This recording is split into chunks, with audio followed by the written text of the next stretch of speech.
It is not number 2, it is number 3. Why I'm emphasizing this particular area is because, as our DCS has said, if you had not participated in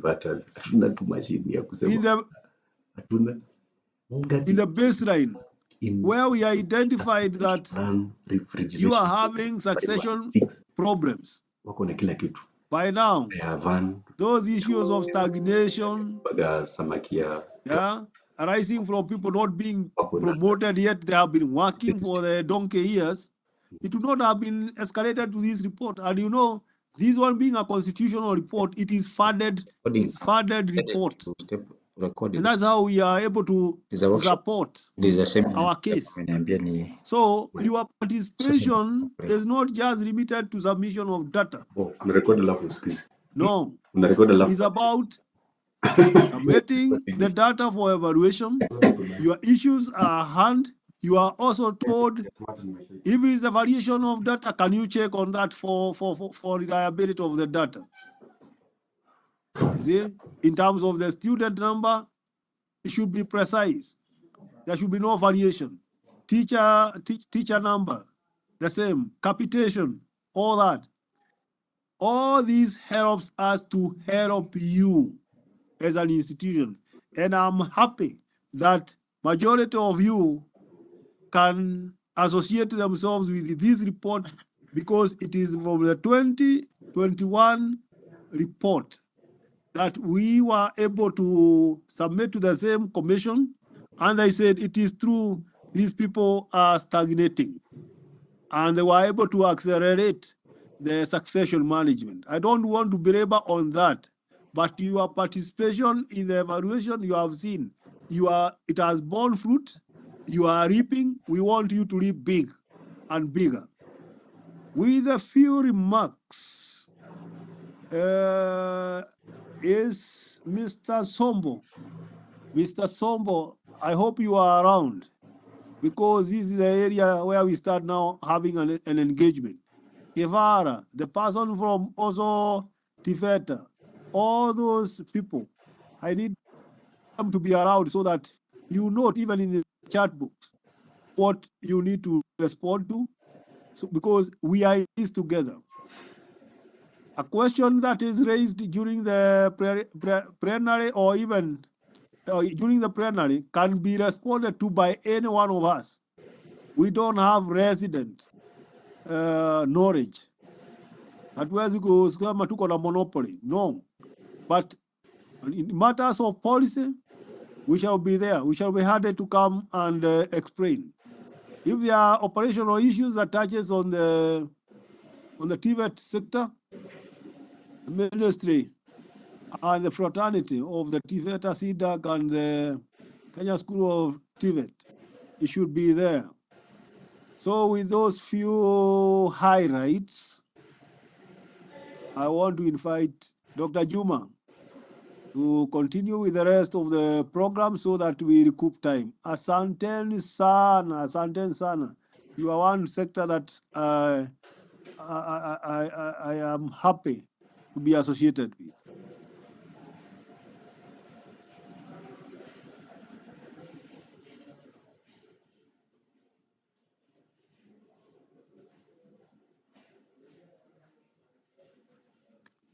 Thank you, Director. I'll go to my presentation.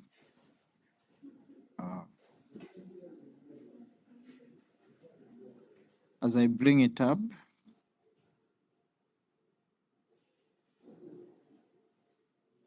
I would want to urge us to download the report and also track the previous reports in terms of implementation of recommendations.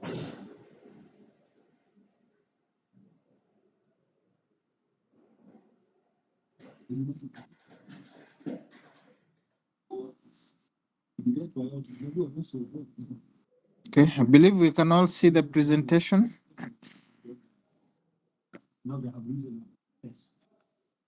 I'll try and take maybe another like 30 minutes.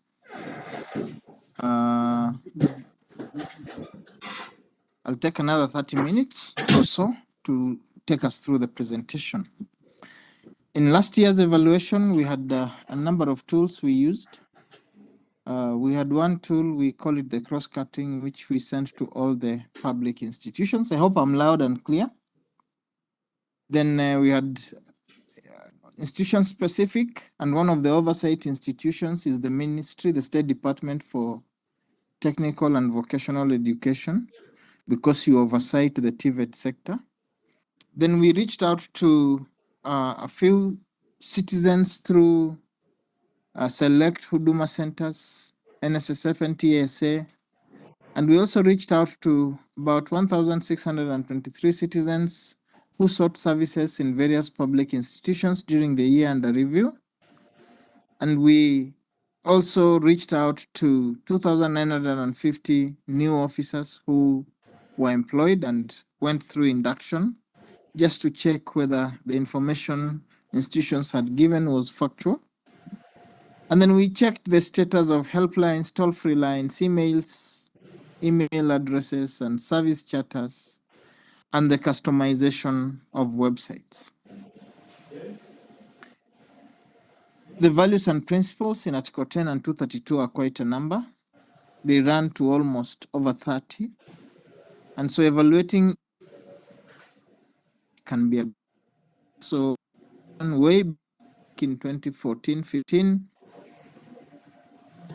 decided to group these values in thematic areas. Related values, therefore, are grouped together, and that gives us 8 themes. They are presented there. The 8th thematic area, devolution and decentralization of public services. We had it at the beginning in 2012, 2013, 2014. Then at some point we rested it when we thought the transfer of staff had been finalized and functions, but we thought last year we decided to bring it back just to check whether all the functions had been transferred and to check the status of decentralization of public services. That's how TVETs performed. With regard to TVETs, we reached out to 206. We may not have reached out to all the institutions. Some are still at initial stages of being set up, so we decided to leave them out. But last year, our target was 206. And we had 204 TVETs responding, which is 99%. 2 TVETs did not respond. So that was not bad. And this year we'll try to reach out to more institutions as data is given to us by the State Department. Performance, the previous speakers have said something about the overall performance. I won't dwell on it. But the overall score of 46% is a moderate score. It tells us that there is room for improvement with regard to adherence to the values and principles in Article 10 and 232. That table just gives us performance by the thematic areas over the years from 2018-19 to 2022-23, but the deviation is for the 2 years, 2021-22 and 2022-23. And what we get from that table is that there are fluctuations in performance over the years. There's been fluctuation in performance over the years. Some areas demonstrating improvements, while other thematic areas are declining. There's need for deeper understanding of the progress made and impediments, and the deviations between financial years offer insights into changes in performance. They also inform interventions that we need to put in place to minimize the deviation and enhance compliance. The first thematic area is on service delivery. Some of the key performance indicators, we looked at customization of websites and functionality of emails. Many institutions have websites. A good number told us you have email addresses. and you have helplines, and very few institutions had toll-free lines. We also looked at status of automation and digitization of services. We also looked at ease of access to information and services. We looked at implementation of grievance and feedback management reports. And we looked at recognition of exemplary performance and issues of staff and client welfare with regard to establishment of lactating stations in the workplace. Key findings, and in some of these findings, I want to speak specifically to the TVET sector. Out of the 204 institutions, 135 institutions, that's about 28%, had websites. And about 28%, their websites were accessible. I know what is being displayed is the overall performance with regard to websites and emails, but I've teased out certain recommendations that speak to the TVET sector. With regard to email, 98% of institutions had functional emails. But when we came to the TVET sector, about 185 institutions had functional emails, that is 36%. And of those that told us you had emails, 16%, 82 institutions, emails were responsive. By that I mean, we took the email addresses you had given us, we sent either messages, we interacted with those email addresses, and we expected a response. So when we sent messages to those email addresses, only 16% of institutions' email addresses were responsive. There was some who responded back. Then helplines are those lines you give us. You'll find them on the websites for those institutions that have websites. On your letterheads, we have those contacts, institutional contact numbers. So we picked them, we made calls to those lines, and 33% of institutions' helplines were functional and 30% were responsive. I'm giving data specific to TVET. While overall, 74% of institutions' helplines, 74% of institutions had dedicated helplines. Very few institutions, TVETs, have toll-free lines, maybe for obvious reasons. But we are saying that if you have toll-free lines, it's important that you ensure they are functional. For TVETs, only 5 institutions had toll-free lines. And of those 5, only 2 were responsive. When we called, they were picked, and when they are picked, the person from the other end was able to communicate to us. It's important that we ensure for TVETs that all TVET institutions in this era of technology endeavor to have websites. Let's post our service charters on the websites. Let's ensure that our websites are customized. They are friendly to persons with disabilities, either the hearing impaired and visually impaired. That's what we were looking at in that thematic area. Further to that, we also looked at availability of service charters and transcription of these charters into Braille. There are few TVETs that have have websites that are well customized. Some TVETs had voiceover in terms of the service charters. That is making it accessible to the visually impaired. Some had Braille interpreters, sign language interpreters. And that is what we are encouraging. So for recommendations is that let's ensure that we have websites, and where we have these websites, post our service to the websites in both English and Kiswahili. Let's ensure that the websites are functional and fully customized for persons with disabilities and the hearing impaired. And we also checked availability of frequently asked questions on the websites. Very few institutions have these, about 38%.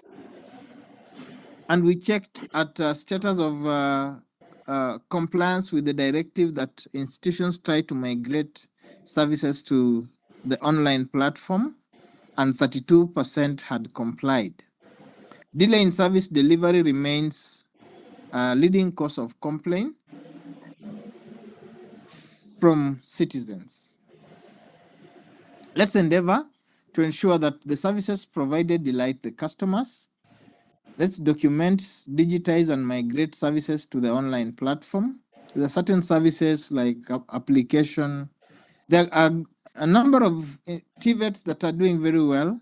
Applications are done online, and we urge all TVETs to embrace technology and use technology to improve service delivery. Where we have helplines, let's ensure that those helplines are functional and they are manned. That's very, very important. We had these instances where the lines we've provided in the websites are different from the lines we have on our letterheads. Let us try to harmonize that so that they don't bring confusion. For TVETs also, we checked status of establishment of digitization committees. That was one of the requirements in the government circular. And majority have not established digitization committees. There was a circular issued by the head of public service early last year on status of automation and digitization of services. And one of the requirements in that circular was that institutions establish digitization committees. But we are not very well. Only institutions have put in place these committees. Majority 174 had not. So it's important that these committees are put in place. Still on service delivery, with regard to customer service registers, very few institutions, TVETs, are maintaining customer service registers. What are these? We are calling customer service registers. These are registers public institutions maintain where clients, when they come, they're able to record the nature of service they are seeking, and if they were served, it would be recorded. We record details of these clients, name, ID number. It's important. And we were using those registers to reach out to the clients who were served. And another area under service delivery I want to speak to is we expect that normally institutions receive feedback from clients, and we expect that when this feedback is received, it should be analyzed, and a report is written that should inform management in terms of the certain improvements that need to be put in place. What we noticed for TVETs was that while 125 institutions indicated that they received feedback, only 9 analyzed the feedback. This feedback comes through various channels. It can be through letters, it can be through social media platforms. But what is worrying is that we receive this feedback, but we don't do anything. Only 9 institutions analyzed, that's 4%, and only 4 institutions implemented the recommendations from these feedback reports. Here we are not doing very well as TVETs. I would urge us to really improve. When we receive feedback from clients, let's endeavor to analyze them and let that analysis inform improvements in the institution. So the next thematic area is high standards of professional ethics. And here we looked at membership status of officers belonging to regulated professions and compliance with the Public Service Code of Conduct and Ethics, and then authentication of certificates. With regard to membership to professional bodies, here there's still a bit of challenge. We are not sure who belongs to which body. We had those challenges. The professional bodies we are referring to are those that are established by an act of parliament: accountants, procurement officers, human resource management officers, lawyers. And at the TVET level, there was a bit of uncertainty of who belongs where. So we've tried to guide over the years. When we talk about professionals, we are referring to those who are the professional bodies that are recognized, they're established by law. And we checked that. Then with regard to Public Service Code of Conduct and Ethics, there's something in 2021-22 report. There was a key recommendation which I would want to remind the ministry and TVETA and the TVET institutions to pick up in terms of coming up with one code of conduct, because we realized that year the TVET sector had like 2 or 3 codes that were guiding the trainers. There are those who are still, we had just moved from TSC, so there was that one from TSC, then there was the one for the public service, and then there are various institutions also had unique codes to guide the trainers. And we think that this is a recommendation that still needs to be picked up by the ministry, and maybe working hand in hand with the commission, there is need to harmonize and come up with one code of conduct for the trainers that would work well for the trainers. Then the commission has issued a circular, 2 or 3 circulars on authentication of certificates. It's important that as TVETs, we also do this. We undertake this exercise.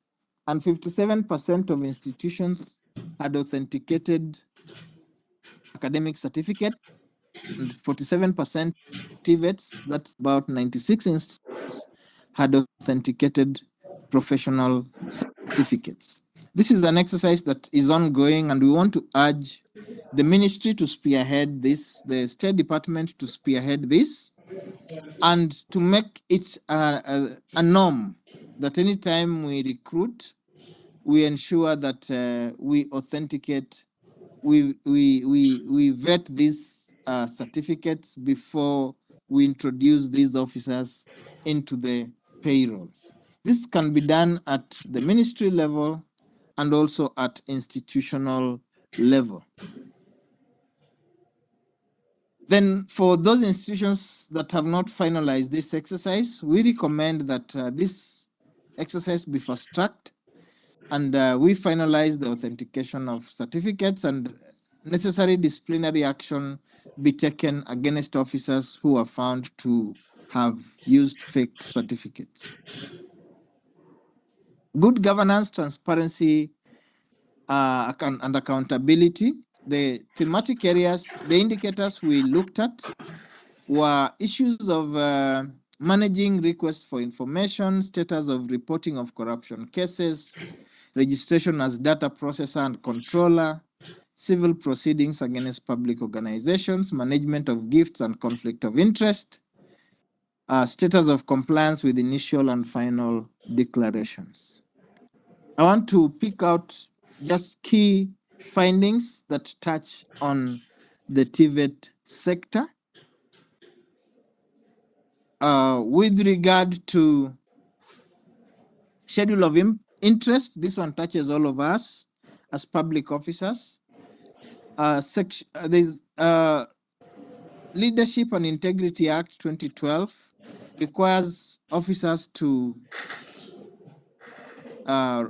declare, proactively disclose the schedule of registrable interest. Very few institutions are implementing this, only 4%, very, very few.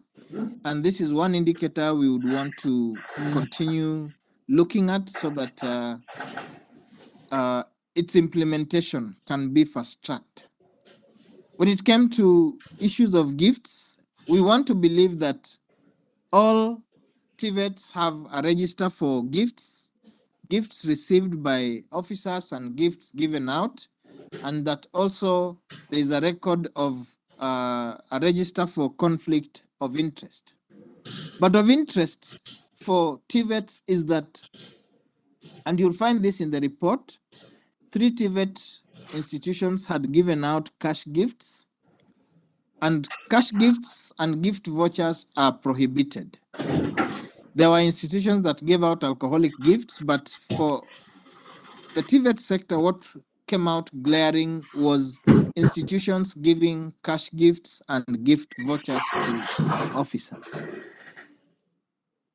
And many TVET institutions, are also not maintaining the registers to record gifts received by officers and registers for gifts given out by the institutions. It's important that this is a governance issue. We urge institutions to open these registers. The structure of the registers is provided in Leadership and Integrity Act, the Public Service Code of Conduct and Ethics. There is a schedule to it. And then let's operationalize these registers. Anytime an officer represents the institution in an official capacity and while out there, then you are given a gift, it's important that you come and record these gifts and a decision is made, and that decision should be recorded on about the nature of that gift and what was decided. Let's also endeavor to record cases of conflict of interest. For TVETs, it's interesting that only 3 institutions recorded cases of conflict of interest. We are also urging institutions to prepare reports, annual reports. Preparation of annual reports is an accountability document, a transparency and a governance issue. You're just telling the public, this is the funds we received and this is how we spent the funds. For the TVET sector, only 16% of institutions prepared these reports, 33 institutions. Majority, 84%, did not prepare these reports. I want to look at civil proceedings. TVET as a sector, we are not doing very badly. That table, while in other sectors, the amount the government was made to lose, to incur, to pay out of civil proceedings, overall increased by 6 billion. For the TVET sector, from 2 institutions, the amount that the institutions were made to pay was 4 million. We need to check that. It's important that we ensure that we do due diligence in those contracts, that a number of projects that are running, some supported by donors, the World Bank and other donor institutions. Let's do due diligence when we sign those contracts. And in matters labor related, let's also ensure we follow procedure when we are handling labor matters. So increase in number of litigation against public organization is an indicator of poor governance. Here, the TVET sector is not doing very badly, but we need to eliminate the 4 million that these the 2 judgments, the government lost 4 million in the TVET sector. The next, I also would wish to say something about, before I go to performance management, with regard to constitution of boards. 189 institutions had fully constituted boards. And this one, I think, goes to the State Department. The representative for the State Department, it's important that you note that 15 institutions were operating without boards. Those 15, we've listed them in the report, so it will be easier to pick them out. It's important that institutions where TVETs do not have board of management, it's important that the ministry fast tracks this, and this needs to be brought to the attention of the PS and the CS so that the board members, those institutions, the appointment of board members can be fast tracked. On initial declaration, still under good governance, the TVETs received 580 new officers, but none declared. It's imperative that new officers who are employed, it's a requirement in law that you fill the initial declaration, and officers who exit the service should also fill final declaration. On performance management, the thematic areas, the indicators evaluated were issues of aligning development of the 5th strategic plan and aligning the strategic plan to the 4th medium-term plan and better implementation of performance management regulations 2021, existing performance agreements, performance contract evaluation, status of induction, disciplinary action, and status of exits. Very few TVETs had developed strategic plans, about 51 out of 204, 25%. Majority had not. Issue of strategic planning was introduced as a result of a result-based management when we embraced result-based management approach way back in 2004. And it's important that all institutions develop these strategic plans. Then one of the requirements in the regulations, the performance management regulations, is establishment of performance contracting committees. And for 94 institutions, that's 46%, these committees were in place. For 54%, these committees were not in place. It's important that we establish these committees. And TVETs are also expected to sign performance contracting. For 2023-24, very few, the number that signed PC reduced. About 88 institutions signed PC. It's important that we want all TVETs to come on board through performance contracting, because if you don't measure it, then you can't attain it. And for the 2021-22 evaluation period, 75% of institutions were evaluated and 25% were not evaluated. So we looked at a generation of strategic plan. I've given the findings for TVET sector. The PC committees have given spoken to it. Operationalization of EPMC committees, that one I'm not sure if I had data for the TVET sector. We're also urging institutions to have induction manuals.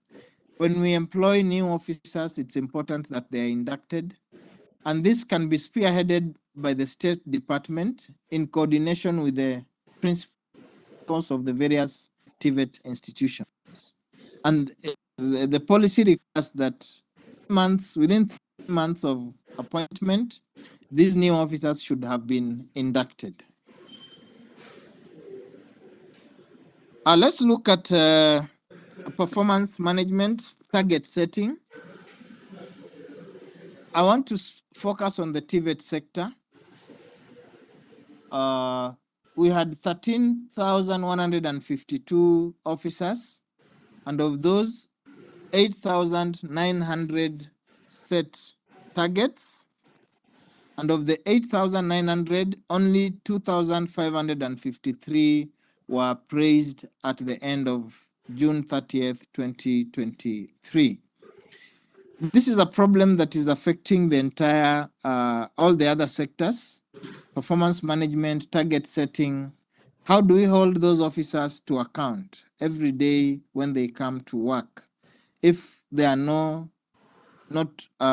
if they don't set certain targets? And if we don't work with them at the end of the appraisal period to check whether those targets were met or not. So besides TVET, all the other sectors are also not doing well. And we are saying failure to assess levels of performance impacts negatively on productivity, and it also has an effect on service delivery. When you look at the trend, very few officers get appraised at the end of each appraisal year. Over the years, around 42, 41, over the years about 47, 46. Then last year it was 24%, those who are finally appraised at the end of the year.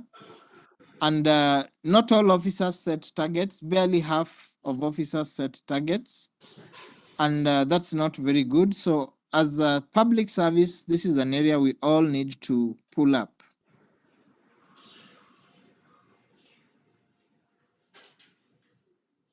Then with regard to equitable allocation of opportunities and resources, TVETs as a sector, here we looked at compliance with the 2/3 gender rule, the performance indicators, 5% requirement for PWDs, representation of ethnic communities. We realized that recruitment for TVETs is headed by the ministry, but it's also done, actual recruitment is done by the boards. It's important now that we sensitize the boards that as we recruit, we be alive to the gaps existing in our institutions in terms of gender, PWD, and ethnic composition. Overall, the service is not doing badly, even the TVET sector. Overall, gender representation is 37 or 38 to 62. In terms of PWD representation, overall is 1.5. The constitutional threshold is 5%. But there were 127 institutions that had not attained the 2/3, and this is where affirmative action comes in. 31 institutions had attained the 5%, and it's good to note that of those 31 institutions, 20 were TVETs. 20 institutions were TVETs. That's commendable. But for institutions that had not attained the 5% for PWDs, the 2/3, and the ethnic balance, we urge that we implement affirmative action. Here, I think we'll have to work with the ministry to see how best to implement the affirmative action programs for the TVET sector. We'll engage the ministry and see how best the institutional affirmative action can reach to the institutions, and so that anytime recruitment is done, then we go back to these projections and they become active. We use them to make those decisions when we are recruiting.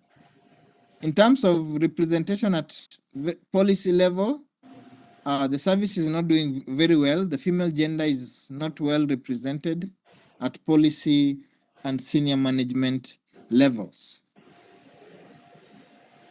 Now, capitation, I know this year we have a new model of funding, but the two tables I'm projecting, the message I want to pass across is the student enrollment. Institutions student enrollment. The ministry, the State Department also give us student enrollment, and we get very worried, very, very worried when we have variances, big variances with regard to student enrollment, total student enrollment as reported by TVETs and as reported by the State Department. If in your institution you have 30 students, then we expect that the ministry should be able to report the same number.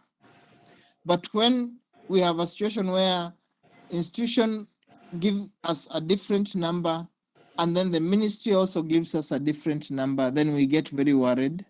And now in the era of capitation, it was even more worrying, because then it means, are there students who we can't account for?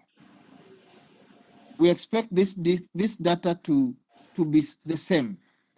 That data as provided by the ministry is same as data provided by the state, by the TVET institutions. Like from this table, you notice that while the TVETs reported a total of 311,402 students, the State Department reported a total of 314,121. Then, we had also asked, at some point, there was a table that just asked the total number of trainers, total number of students, isn't it? Of course. Then we went and had another table where we were asking for total number of students and then capitation received. So in one table, we have, again, institutions reporting 312,927 students, the ministry reporting 332,485. We think that if there are 100 students in an institution, per program, that's the totality of students in that institution, and then we ask for total number of students who benefited under capitation, we expect that this data should be similar. There shouldn't be such big deviations. So let's look at how we maintain this data. We will see how best to capture the new model of funding now that we have moved from that arena, and I think the Presidential Working Party is the report is being implemented, and so we'll embrace that new way of funding, and we'll see how best to develop indicators that would address that. We expect that we adhere to what Kenyans wanted, to see the face of Kenya in these institutions. So at TVET level, we'll see how best to work with the State Department to share with you the affirmative action projections for each institution. TVETs also are expected to abide and implement the AGPO policy, where it's expected that 30% of procurement is allocated to the vulnerable groups, that is women, persons with disabilities, and the youth. Here, the service, we are not doing very well, and sometimes data, when you give us, you don't give us the total procurement, so we are not able to really calculate whether the 30% was attained or not. It's important that even as TVETs, when we award these procurements at institutional level, let's be ensure that we are also endeavoring to implement the executive order number 2, that 30% of procurement is reserved to these vulnerable groups. I've talked about affirmative action. Public participation, we looked at availability of public participation guidelines, modes of engagement, stakeholder diversity, accessibility of information to diverse segments of the public, undertaking of impact evaluation and implemented policies. And we are saying, as TVETs, it's important that we also ensure we implement public participation. Let's endeavor to customize the PSC guidelines. And in the report, if you look at the report, we've given what the Supreme Court has provided as the guiding principles that must be satisfied before public participation is considered to have taken place. So it's important that we look at the report and we ensure that we meet those requirements. We are encouraging organizations to undertake impact evaluation on their policies. Under efficiency, effectiveness, and economic use of resources, of interest here for TVETs is the development projects. Do we undertake feasibility studies? Do we undertake environmental impact assessment as required before we undertake those development projects? We also looked at the ratios of development to recurrent and the ratios of PE to O&M. And the Auditor General's opinion, I believe TVETs are also audited, and we looked at the Auditor General's opinion with regard to the last audit that are taken. What is important is anytime we undertake these projects, if there's need to do public participation before the projects begin, it's important. If there's need to do impact evaluation, not impact, environmental impact assessment, it's important that we undertake these. And we also be keen on variation of costs. There are a number of TVETs that are receiving donor-funded, that are running with donor-funded projects, and it's important that there is value for money in these projects. Devolution and decentralization. Here, not much would touch on the TVETs, but for the other institutions, we are urging them to decentralize their services as practicable. But for TVET, maybe you could embrace online platforms to improve on service delivery. Then we did citizen satisfaction. This one I've alluded to it. And what is important is the key findings was that there's delay in service delivery. It was cited as one of the leading causes of dissatisfaction and unresponsive officials. While we are offering these services, let's be careful how we deliver these services. Let's ensure that we endeavor to delight our customers. Our customers are the public, those who seek these training opportunities, and the students when they now come to join our institutions.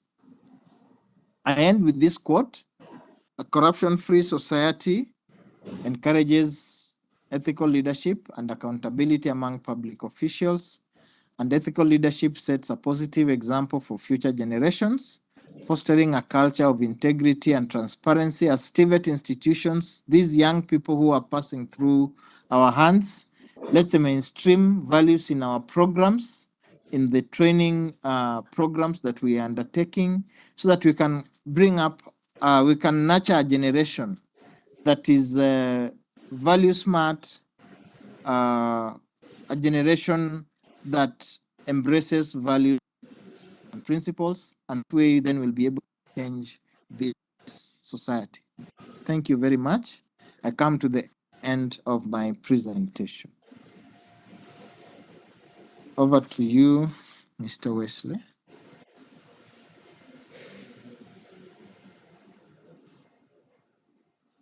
Thank you very much, Dr. Juma, for that very elaborate and concise presentation. Welcome participants to this plenary session.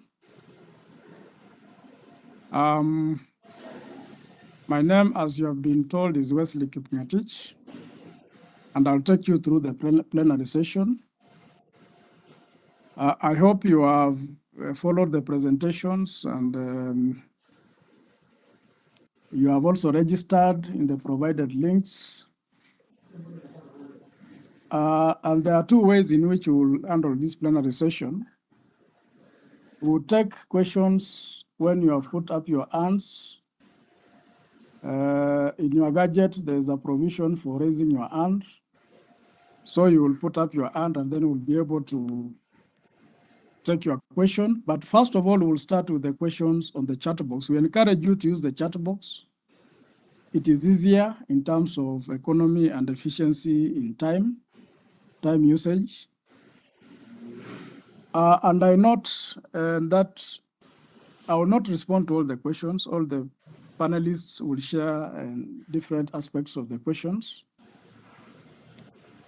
I will only respond to a few, and I saw one of the questions raised and was on registrable interests. I think that was one of the first questions. Somebody was asking what are registrable interests. Let's just see who that was.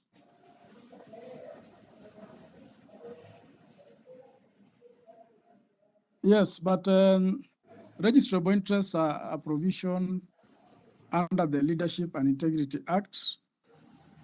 In the Leadership and Integrity Act, Section 16 makes provisions for management of conflict of interests.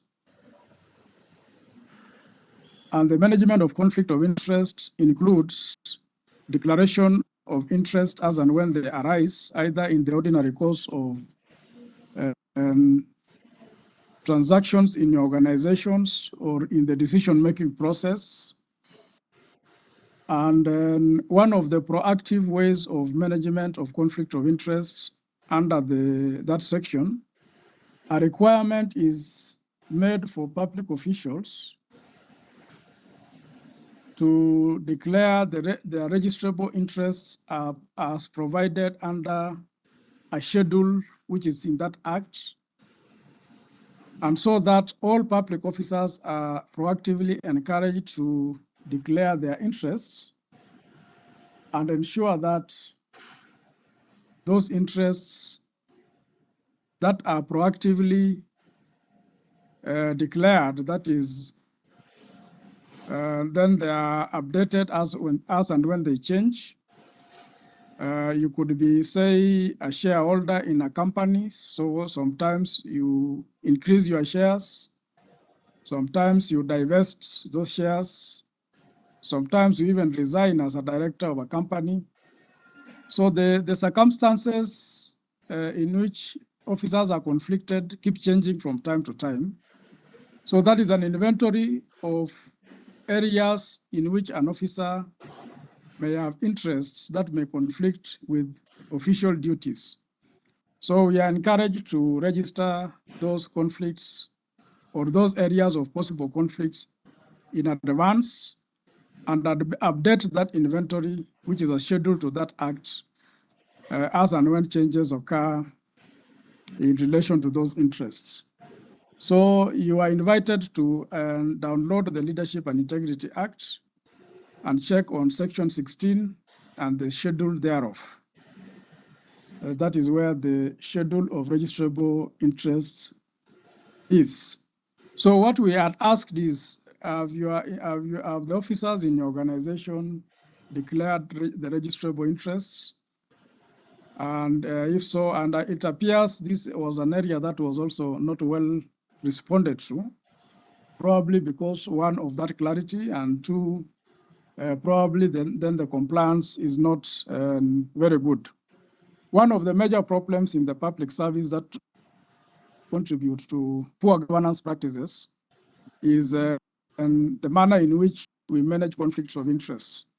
We know conflicts of interest will arise. The only challenge is how we manage them. So that is part of the tools. That's one of the tools for management of conflicts of interest.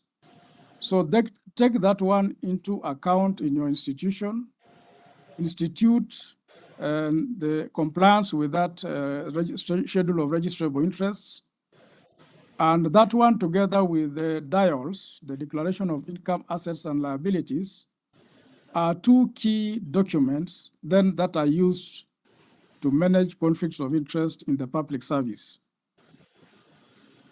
Then the second one is in relation to, Ogeto has asked on the issue of involvement of professionals in acquisition of market skills. And he has cited the instance of architects, quantity surveyors, engineers, doctors, etc. And whether the TVET, the department in charge of TVET, said department, involved them in development of curriculum or something like that. I hope Mosiori is on board.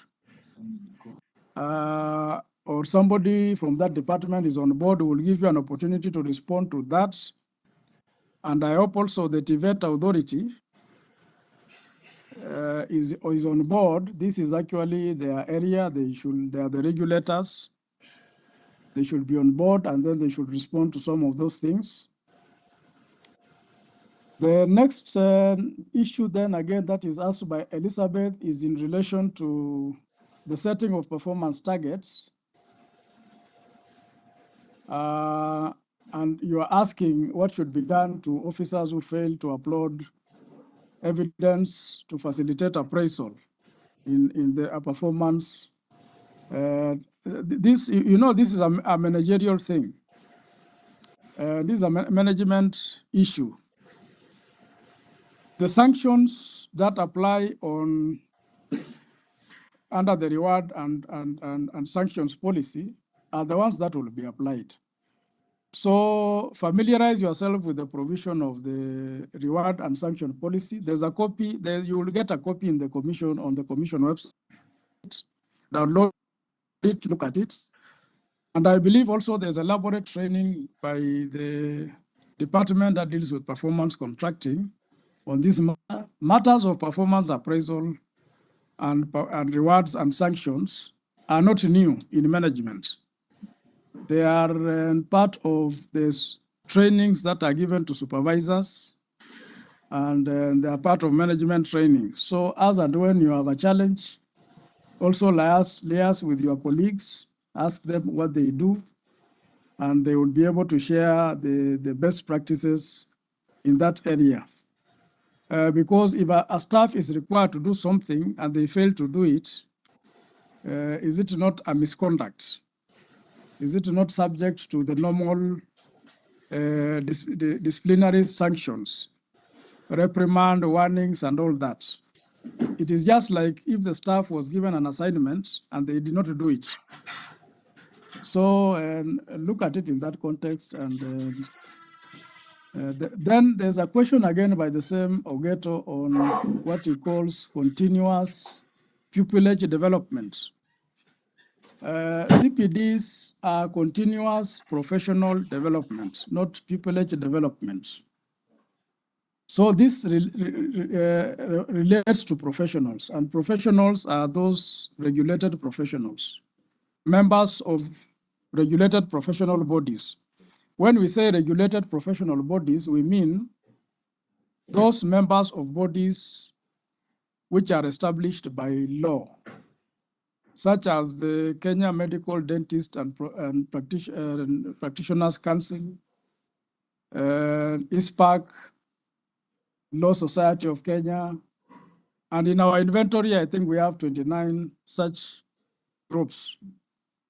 So there are those kind of people. Are they in your organizations? Are they registered with the professional bodies? They are required to subscribe to the requirements of that professional body, including undergoing continuous professional development. There was a related question to that on the support given to members of professional bodies in your organizations and in relation to the budgetary support or availability of training budgets. And this is a recurrent question across all the sectors. We know very well that normally, as in all other matters of budget, because of competing demands and needs, there's never enough money to allocate to all departments or all members in an organization. So we would encourage departments or institutions for this matter to ensure that as and when some budgetary locations are available for continuous professional development or any other training for that matter, it is equitably shared to staff.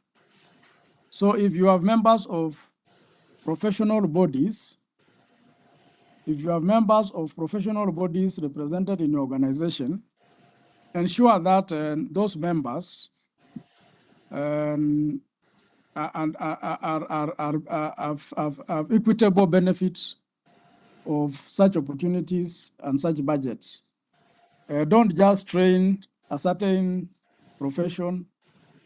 And also part of the challenges we have seen on this assignment of these training funds or budgets is some people tend to gobble all the money.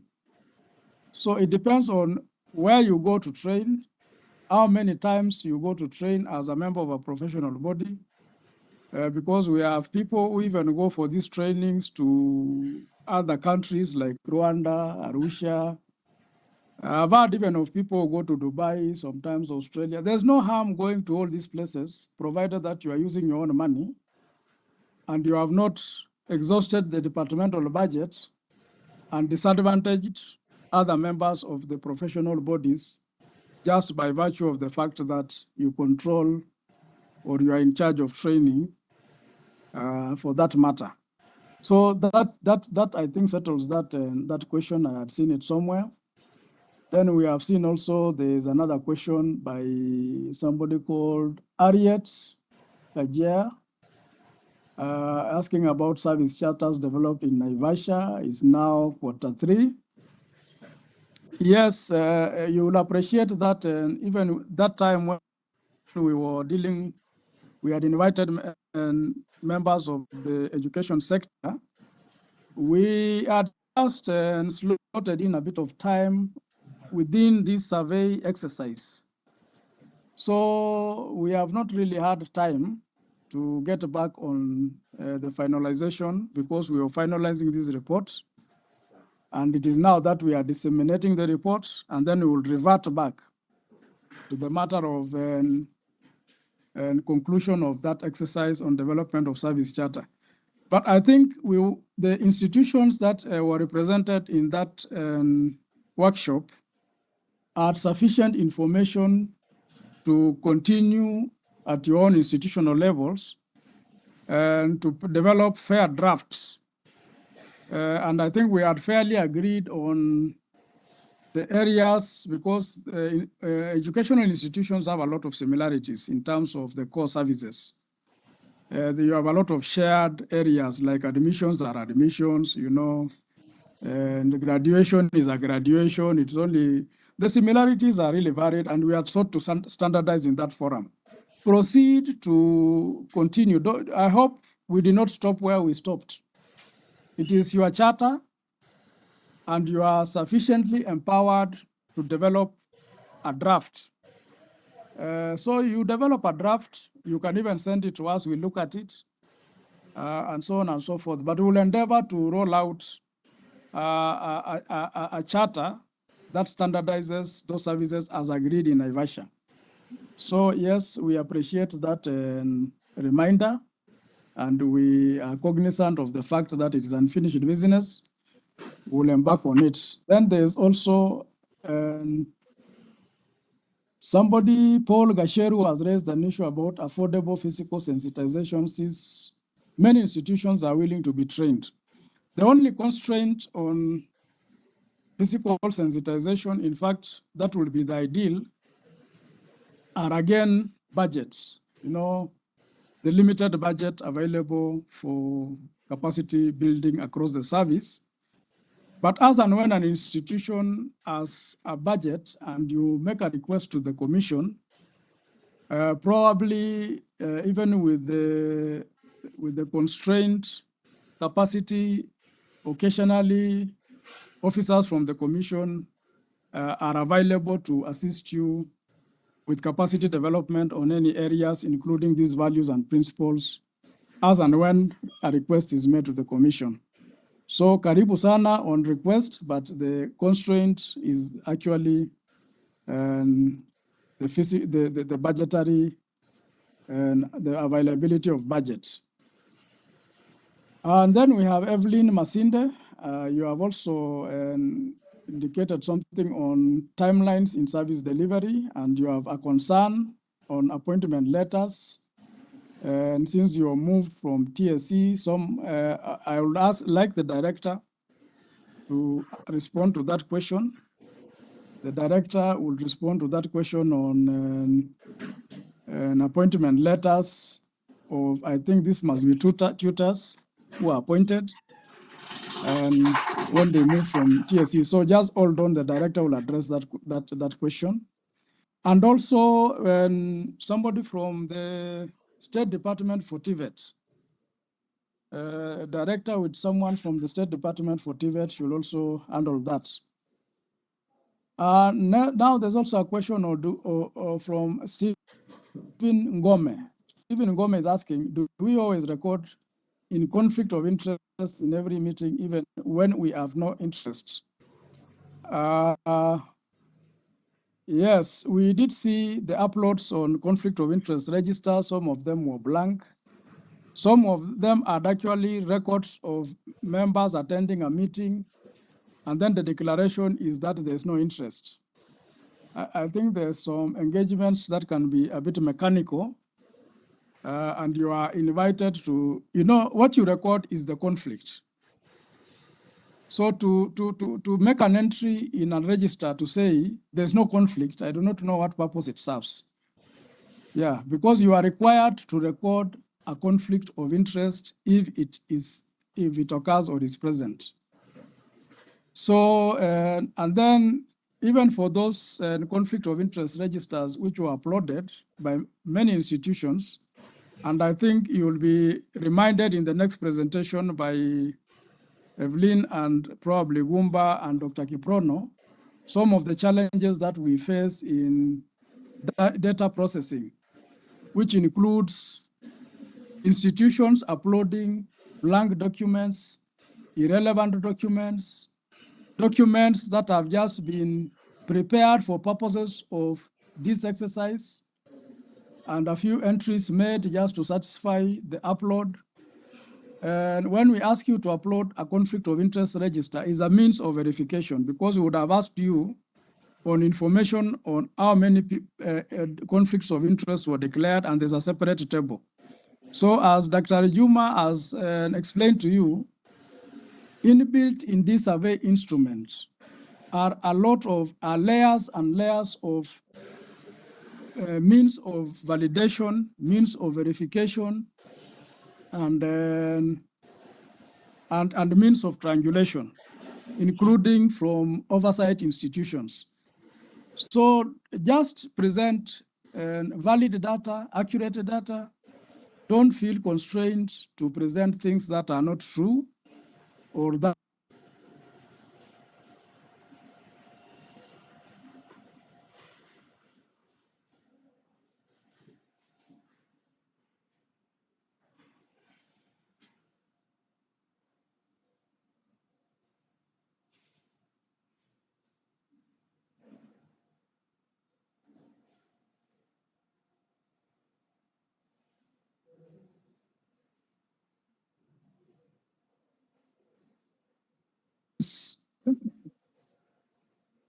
in the Leadership and Integrity Act, the Code of Conduct and Ethics, and that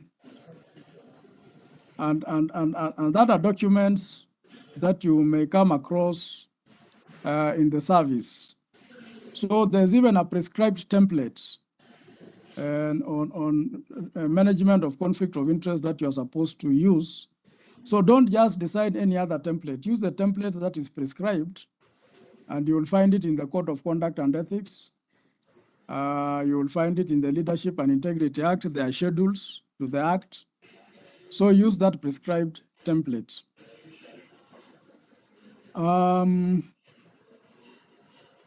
Now we have also another one by David Kariuki, principal. The matters of authenticity of certificates, I will ask Dr. Gabriel to respond to that. So all these matters of authenticity of authentication of certificates, Dr. Gabriel started with this exercise way back in 2012. So the originator and the person who has been at it for quite a while should be able to take you through and explain some of the challenges that have arisen in the process. I want to also invite Daktari to respond to, or I want to invite, let me invite Juma to respond to the authentication of certificate, then I'll give director to respond to the issue of appointment letters and any other question that may arise. But probably, and then from there, we'll go to the people who want to ask questions, Evelyn, George, Joel, and Sam Mbugu. I've seen you have raised your hands. We'll conclude this series of answers, then we come back to you. Over to you, Daktari. Thank you, Mr. Wesley. Authentication of certificates, and you're asking to what extent has the requirement for authenticity of certificates used to obtain employment, to what extent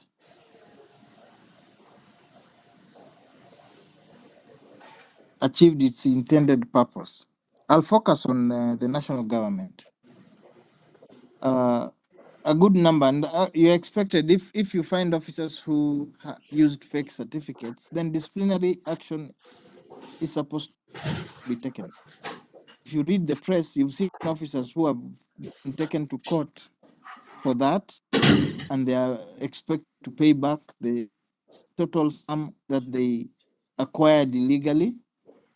From 2011, when we started this process, a good number of officers have lost their job. Some have resigned, and for some, they are being followed up to reimburse the money that they were paid. So it's bearing fruit. We are just trying to clean the service. And it's important that the service is clean so that people who don't merit then don't hold these positions if they don't merit to be in those positions. For county government is not under our purview, but we want to believe that the same is being done at the county government level. One of the key institutions, the Council of Governors, we believe that they also share some of these policies with the counties. So we are able to confidently speak about what we do under as a commission and for institutions that fall under the jurisdiction of the commission. And the commission has issued circulars guiding institutions on the action to be taken. Officers who are found culpable. Then director will respond to the other issue of the appointment letters and maybe invite Mr. Jonathan from the State Department to also respond. Philip Zombo. Philip Nsobo, where are you? First, before I speak. Raise your hand, please. Yeah. Unmute him. Please go ahead. Unmute yourself and let's continue. Respond to that first. How far are we? How far are we? The question is, how far are we to migrate the records of the trainers from TSC to public service? I think that is the central issue. Yes, Most of the trainers have been given appointment letters and letters of transfer of service from TSE to the public service, and most of them have been given the letters and in their files, and they have also been disseminated to them. So we urge any officer who has not received the letter of appointment or the letter of transfer of service to inform us so that we can do it immediately. Has everything been cleared in terms of the transfer of service? Because I know that's one of the recommendations that we have had in our values and principles report. And I know it was communicated to you after we made some findings, and the commission pronounced itself that you should do that immediately and file a report. When are you going to file a report back on the completion of the process?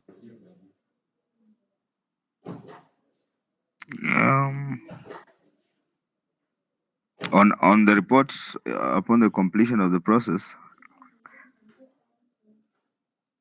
Filing a report to the commission that every other person has been transferred, except for the four officers who said they wanted to remain with the TSC when they went to the court of law.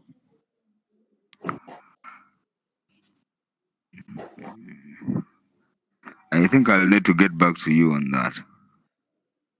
Yeah, you need to ensure that the process is expedited before the end of the financial year. Otherwise, Yes. officers need to be processed appropriately, and I will demonstrate how. And I'm in support of that question by Evelyn Masinde. Yes, it's Evelyn Masinde who had asked that question. You know why, Sobo? Yes. You may not know the deeper meaning of it until you have retired and you are left to the element of Harabe Avenue, going to Bima House, and you are pursuing your pension. And when you try to parade your letters from Public Service Commission, you see I was promoted. By the time I was moving from TSC to Public Service Commission in 2019, that whole long story, I was in Job Group L. I have since then been promoted to Job Group R or S. And the Kageka person in the pension department, anakuambia hapana, by the way, you are supposed to be retiring at another entity. That is TSE, and it is not under PSE. So these letters are not recognized. So your pension is going to be based at Job Group L instead of R or S. That is why the officers are continuing to insist. Can they have a particular date within which all that process can be expedited? And we are giving by that year, June of this financial year. Those letters, in fact, I don't know even why it should take long. Even within this quarter, it can. You only need to have a sitting. Zombo. Yes, sir. Hiyo ni kazi. In fact, hata ilinisipeleka hii maneno mbele ati mumezebea kwa nini. You need to expedite that because there is no financial nini. Hakuna financial implication. Ni barua. Si ni ukweli? Yes, sir. Yes, make an undertaking. Uambie Musioli na nitamuita. Mumalizia hao watu nini. I don't know why it should take hata mtu kutoka kwa field kukuja hapo kulaina hapo kwa hizo corridors za Jogoo. I was in that Jogoo also. we need to issue those letters is to okay.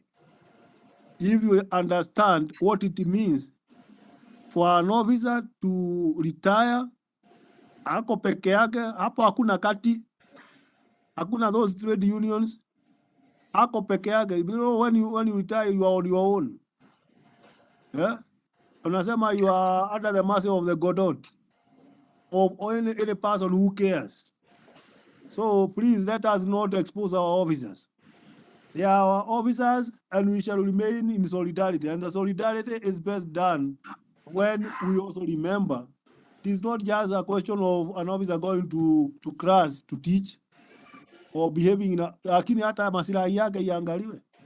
I think that one I'm done with it. So you should plan in a way that by the end of this quarter or latest the fourth quarter, those baruas ziondoke kwa wale ambao nini.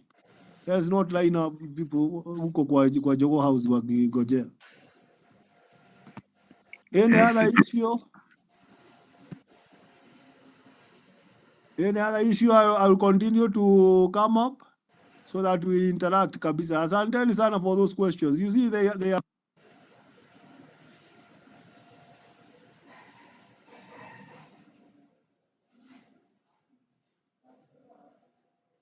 Thank you very much, Daktari Juma and Director Shinga for those clarifications.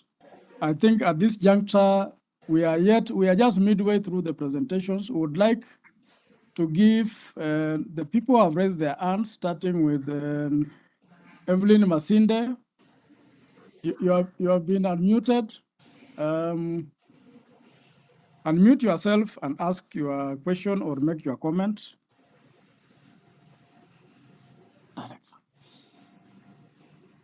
What is the question, sir? You have been unmuted.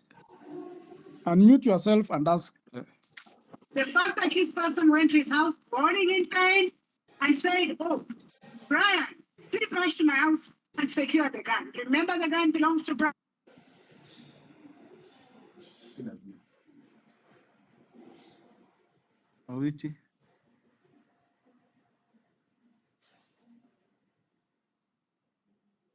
Evelyn has left. I think let's have Daniel Owiti. You have been unmuted. Ask your question. I have a question on the issues of procurement.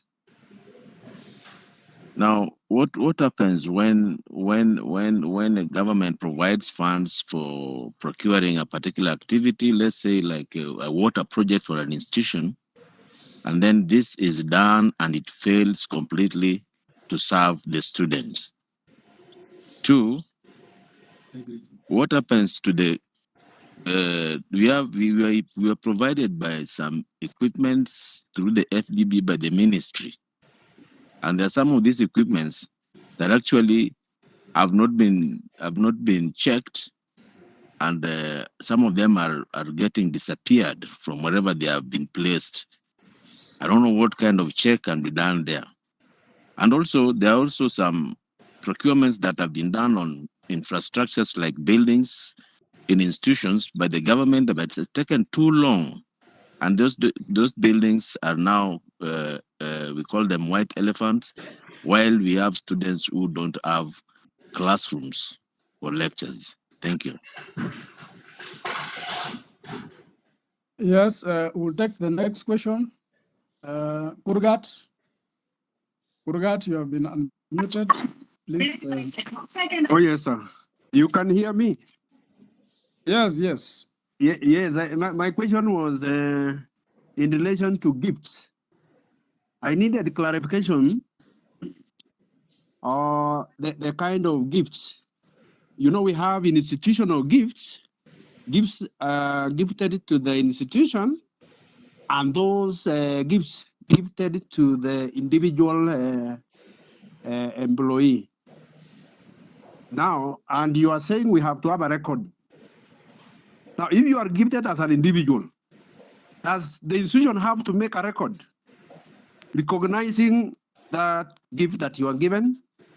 or it is only the gifts given to the institutions that are supposed to have to have record? Okay, you, sir.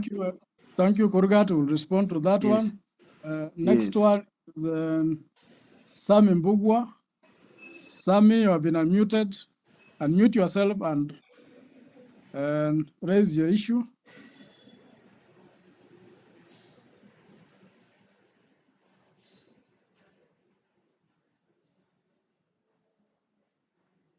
Sami?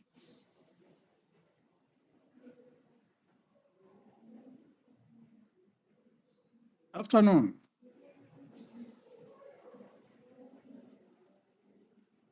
Continue, Sami.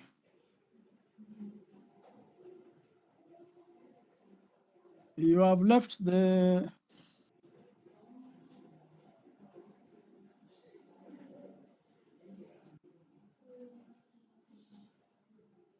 Okay, go to Sebastian Shikoli. Sebastian, you have been unmuted.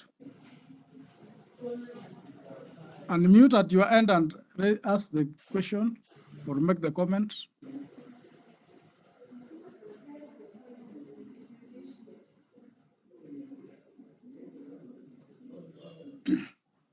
Sebastian?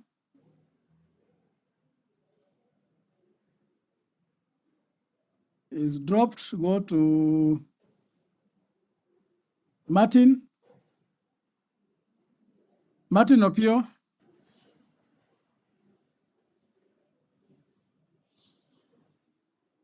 Yes, you have been unmuted.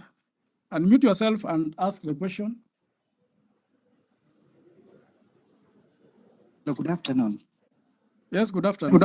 Yeah, I have just a comment, not a question. I have to thank the director Washinga for that directive. It's been work. It's not been easy for us working in the corridors of the poster to ask for these letters. So I hope by the end of the financial year we'll be able to get these letters. Thank you. Okay, it was a comment. Good. So go to Omar. Omar, the floor is yours. Unmute yourself and raise the issue.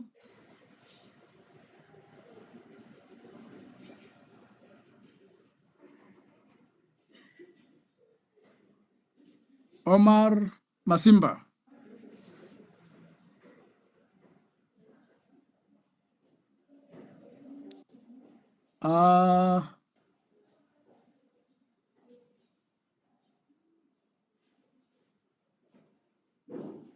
Omar Masimba. Can you hear? Yes, please. Yeah, my question is about our mechanical equipment. Initially, we had an arrangement with our suppliers, Avic International. They would do annual servicing of the machines. But it's like that arrangement came to an end. And we find a situation where we need servicing and maintenance of the same. And yet, these are machines that require an expert. So I don't know what should be the way forward. I hope the officer from the Ministry, State Department is taking note.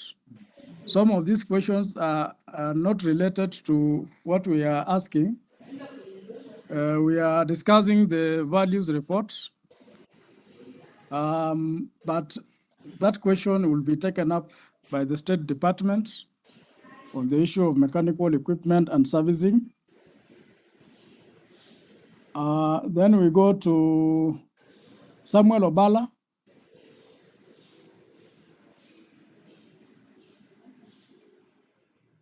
You have been unmuted. Unmute yourself and make the comment or ask the question. Yes, hello. Yes. Yes, my concern is just concerning the letters. Because since we transited to the public service, like in my case, I only have one letter, the transfer one. So first, I wanted a clarification. Is the transfer letter the same as the appointment letter? And then I've also been promoted twice. but there's been no letter to that effect. So I would just request that you expedite on this. Thank you, Obala. And I think that matter of the letters has been dealt with. So we'll wait for the response from the State Department. Then we have B, Wesley B.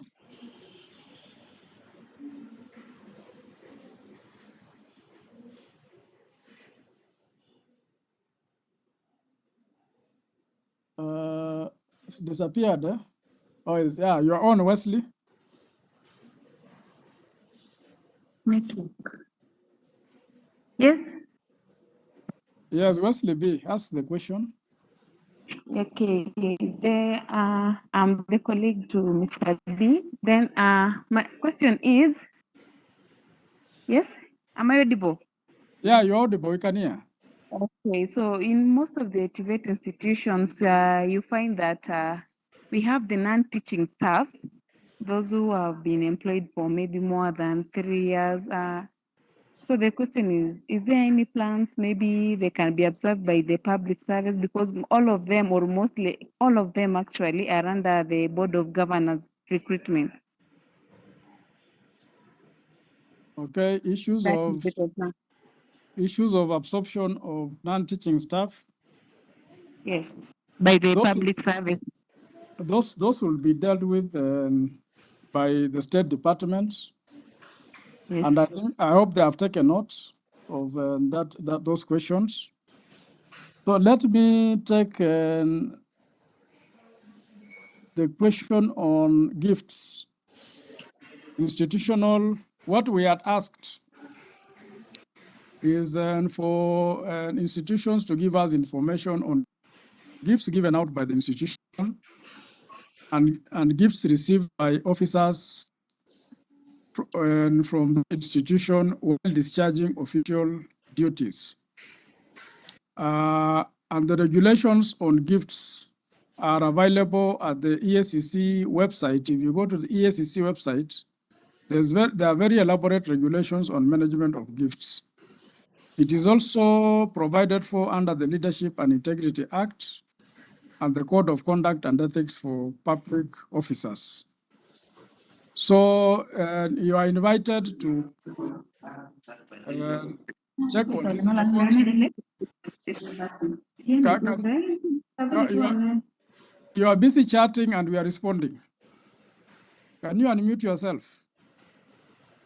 So the question that Kurgat was asking is gifts that are received by officers, are they to be declared? And we are saying yes, all gifts received by officers while discharging official duty must be declared in the organization, and the value declared, the value of those gifts declared, and management decision in relation to the disposal of that gift made and recorded. You know, gifts are conduits for bribes, and sometimes people will bring you gifts and then say that you made certain decisions because you were given those gifts. So to just remove that perception that that gift could have been a bribe, or the likelihood that people will follow up and say, you like going around receiving gifts. You know, there's no such thing as free lunch. So people will bring you a chicken and come tomorrow and demand a goat. Or to bring you a goat and the next day they are demanding a cow. And you will be remembering that they brought you the goat or the chicken. So to remove, as a public official, to remove that perception that people are bribing you in this gifting business, you just make it known officially in your organization that you were sent for an assignment. In that assignment, you received a gift, and the gift is of this nature, it is of this value, and management will make a decision in relation to what happens to that gift. And the gift also given by institution to maybe delegations visiting the institution are recorded. because also those gifts are part of the expenses of the organization. And there's no such thing as a cash gift. There are also prohibited gifts. It may not be enough for us to go through the regulations and the management of gifts in this forum. That is why I have pointed out to you where some of the information may be available, and you can access them and inform yourself accordingly. The rest of the questions, the other one was in relation to the infrastructure and equipments that may be incomplete or not in use that was raised. I think some of those things are integrity issues. You may want to raise them with the State Department, and so that there can be follow-up. You may also want to raise issues of integrity with ESCC if there are issues that you feel should be looked into in terms of completeness or quality or standards. You may also want to raise them with the auditor. There are all manner of institutions in the public service that look into these things. Don't feel constrained to struggle with them. Just flag them out and give out the details, and they will be looked into.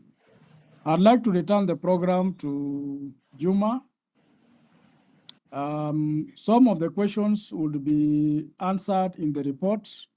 We would issue a report and we will respond to all the questions in the chat box. And you are free to raise the questions in the chat box, and in the final report, you will find would have responded to all of them.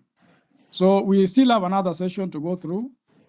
I want to return the session to Director Juma to take us through to the next session. Karibu Juma. Thank you. We'll still have another round of responding to questions, but I request that we have the next two presentations, and then we can go back to plenary. For Mr. Philip, I want you to take note of these two or three issues.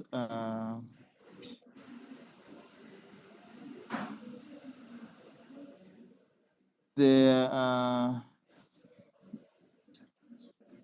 issues of acting appointments of HODs, dean registrars for more than 3 years without appointment letters. Then there is the other issue of, let me see. There's the other issue of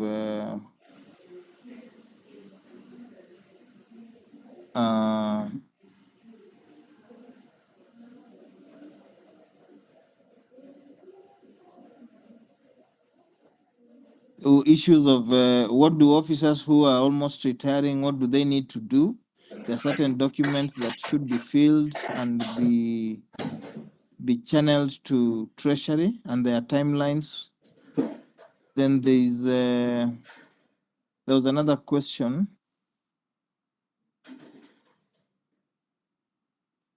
What should an officer who has a higher job group than her supervisor do concerning appraisal? Just run through the chat box. You'll see the questions they're asking. They are more related to the State Department. The State Department can respond to them.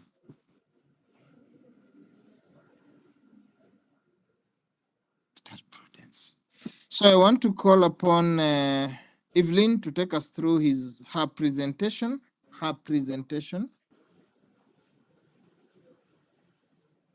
Evelyn.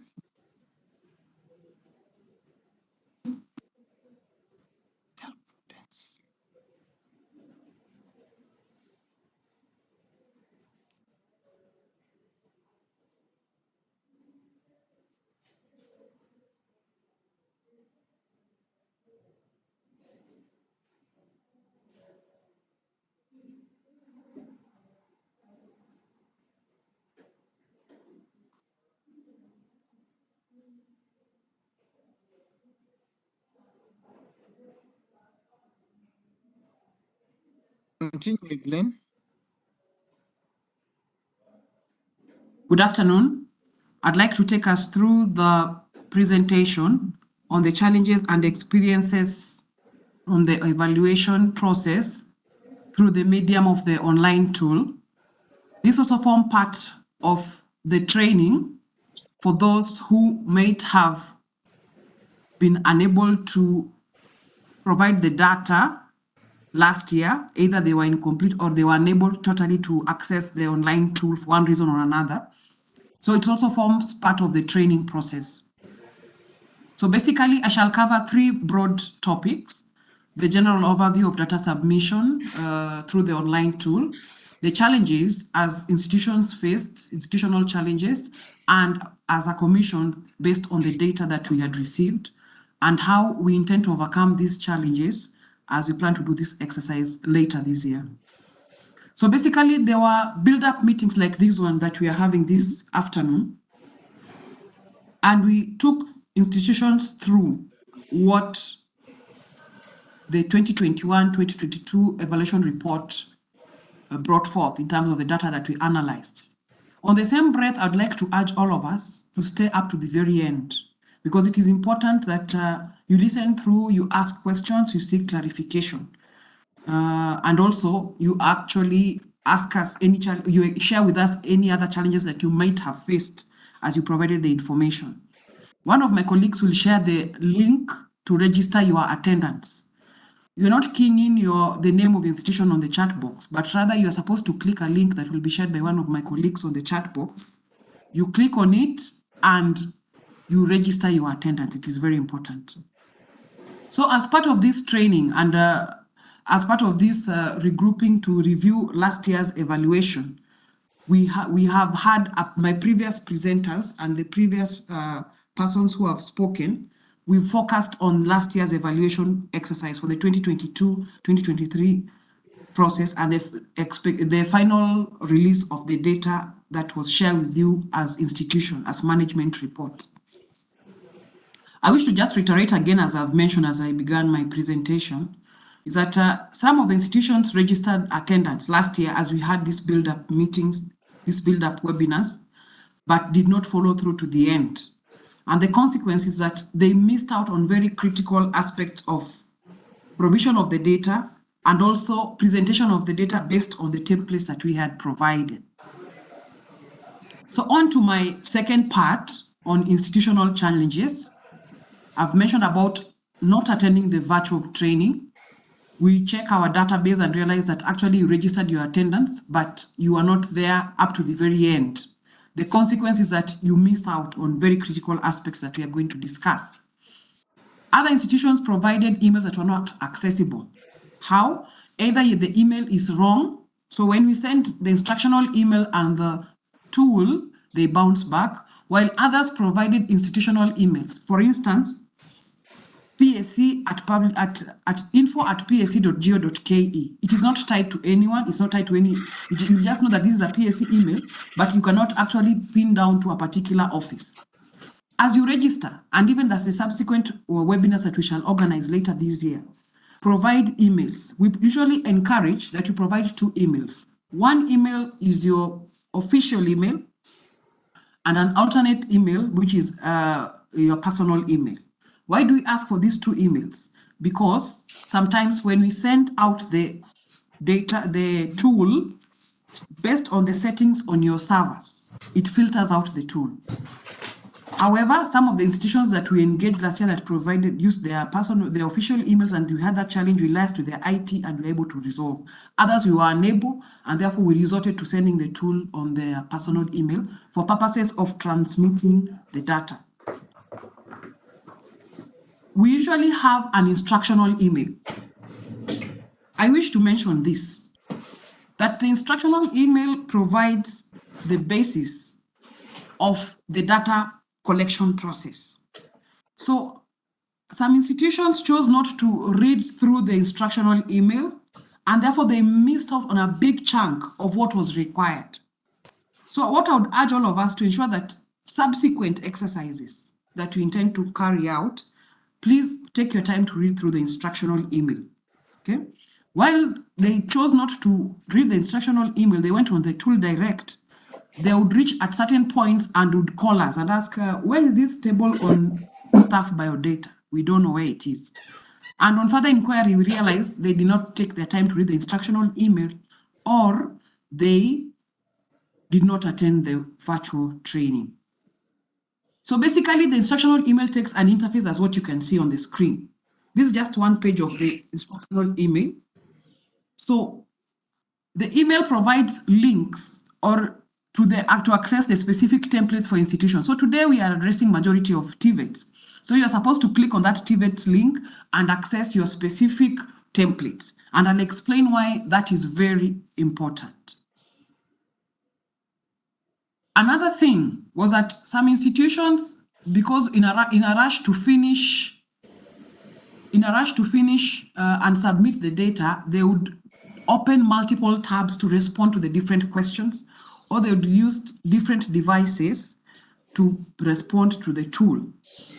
And this would definitely made the tool very slow or non-responsive. And they would reach out to us and inform us that the tool is slow, they're unable to submit. But on checking from our end and also asking them to share with us what is happening, we came to the realization that they were using different 2 devices or 3 devices, while others had opened multiple tabs. I always urge all of us that we should work with the tool in a systematic manner, which I'll explain later on in my presentation, okay? The moment you start opening the tool, that is one tool for your institution, in different devices or in different tabs, it will actually make the tool responsive. In some instances, there are institutions that had challenges with keying in numerical figures. Say, for example, you are asked to provide the total approved procurement budget, the revised estimate for your organization, and maybe your approved budget was 1 million. In the process of typing, you end up typing 100 million. You see the difference is so huge.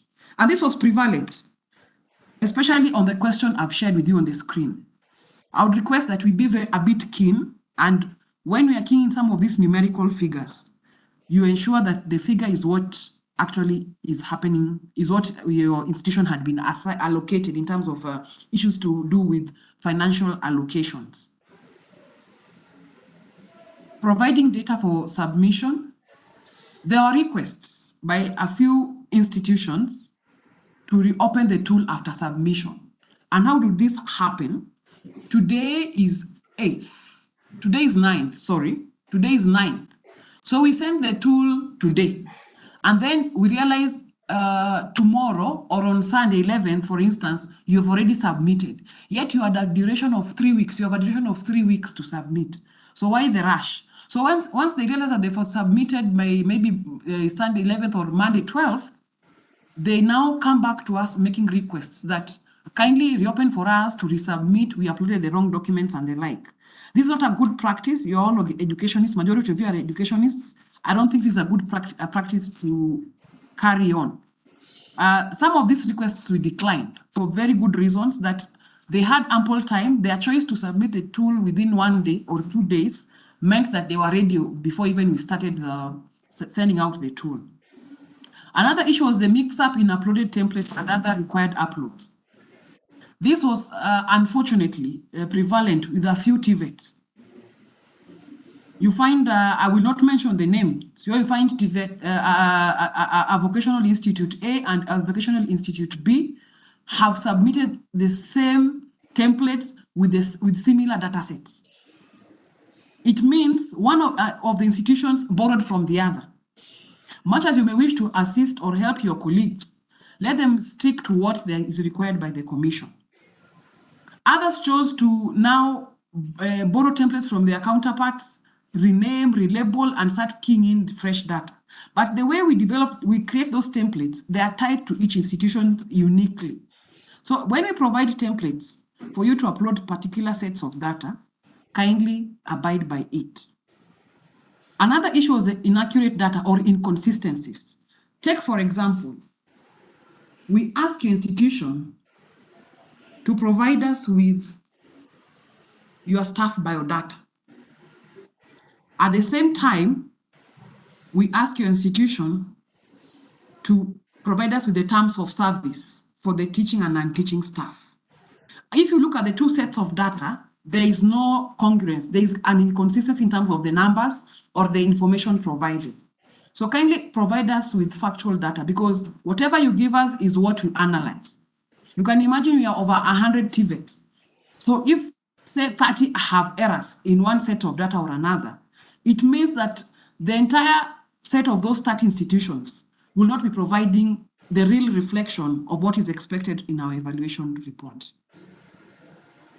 As I've mentioned, you come across a question of this nature, you're required to provide the total number of students and teaching staff as per the departments in the parameters provided. So you have been asked to use table 1A, but you choose to upload table 5 under this question.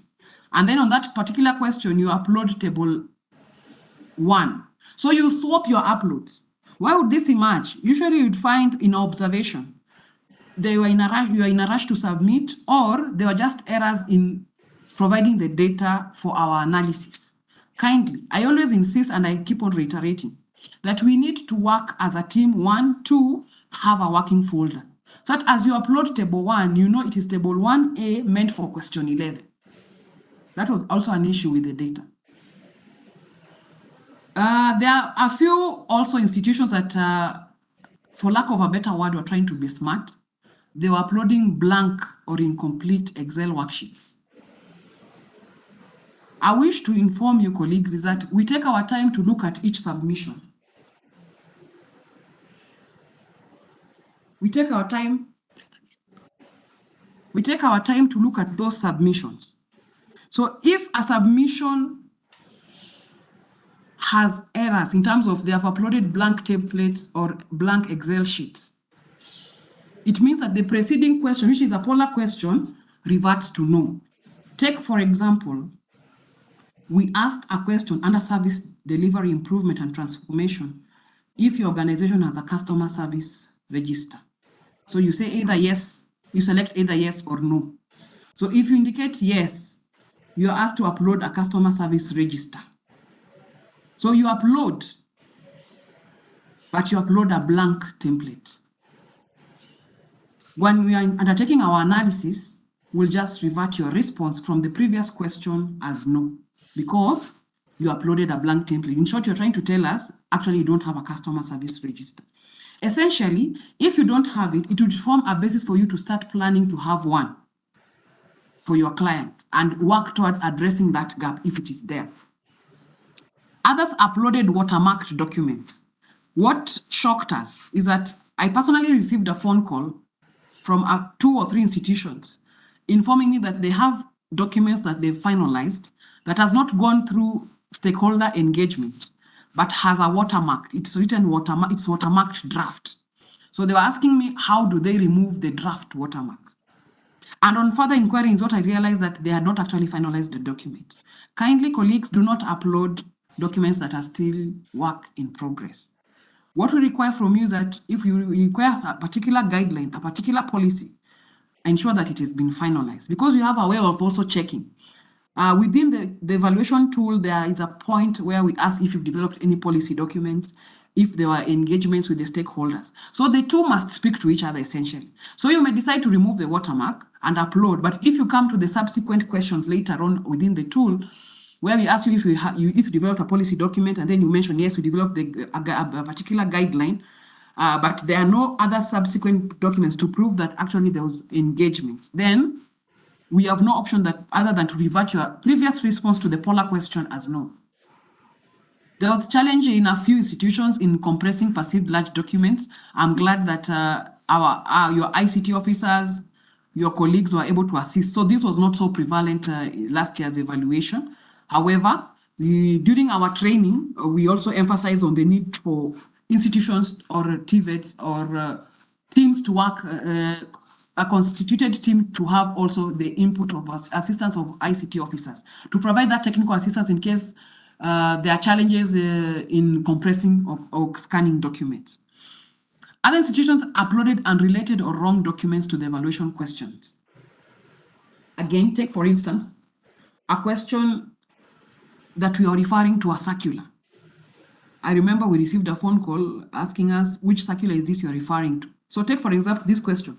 Has the organization established a digitization committee as required by the circular reference that dated this 16th January 2023? You indicate yes. So after indicating yes, we are asking you to upload copies of the appointment letter to that because that circular spoke on certain aspects that needs to be undertaken. So you find you indicate yes, but whatever you upload has nothing to do with the digitalization committee. While others, when they reach this question, now they would call us and ask us, which circular is this you're referring to? We don't have the said circular. Okay? So ensure that if you are required to upload a particular set of information, it is aligned to that particular question. Another issue was the issue of uploading unsigned forwarding letters. A few of the institutions uploaded letters that are not signed.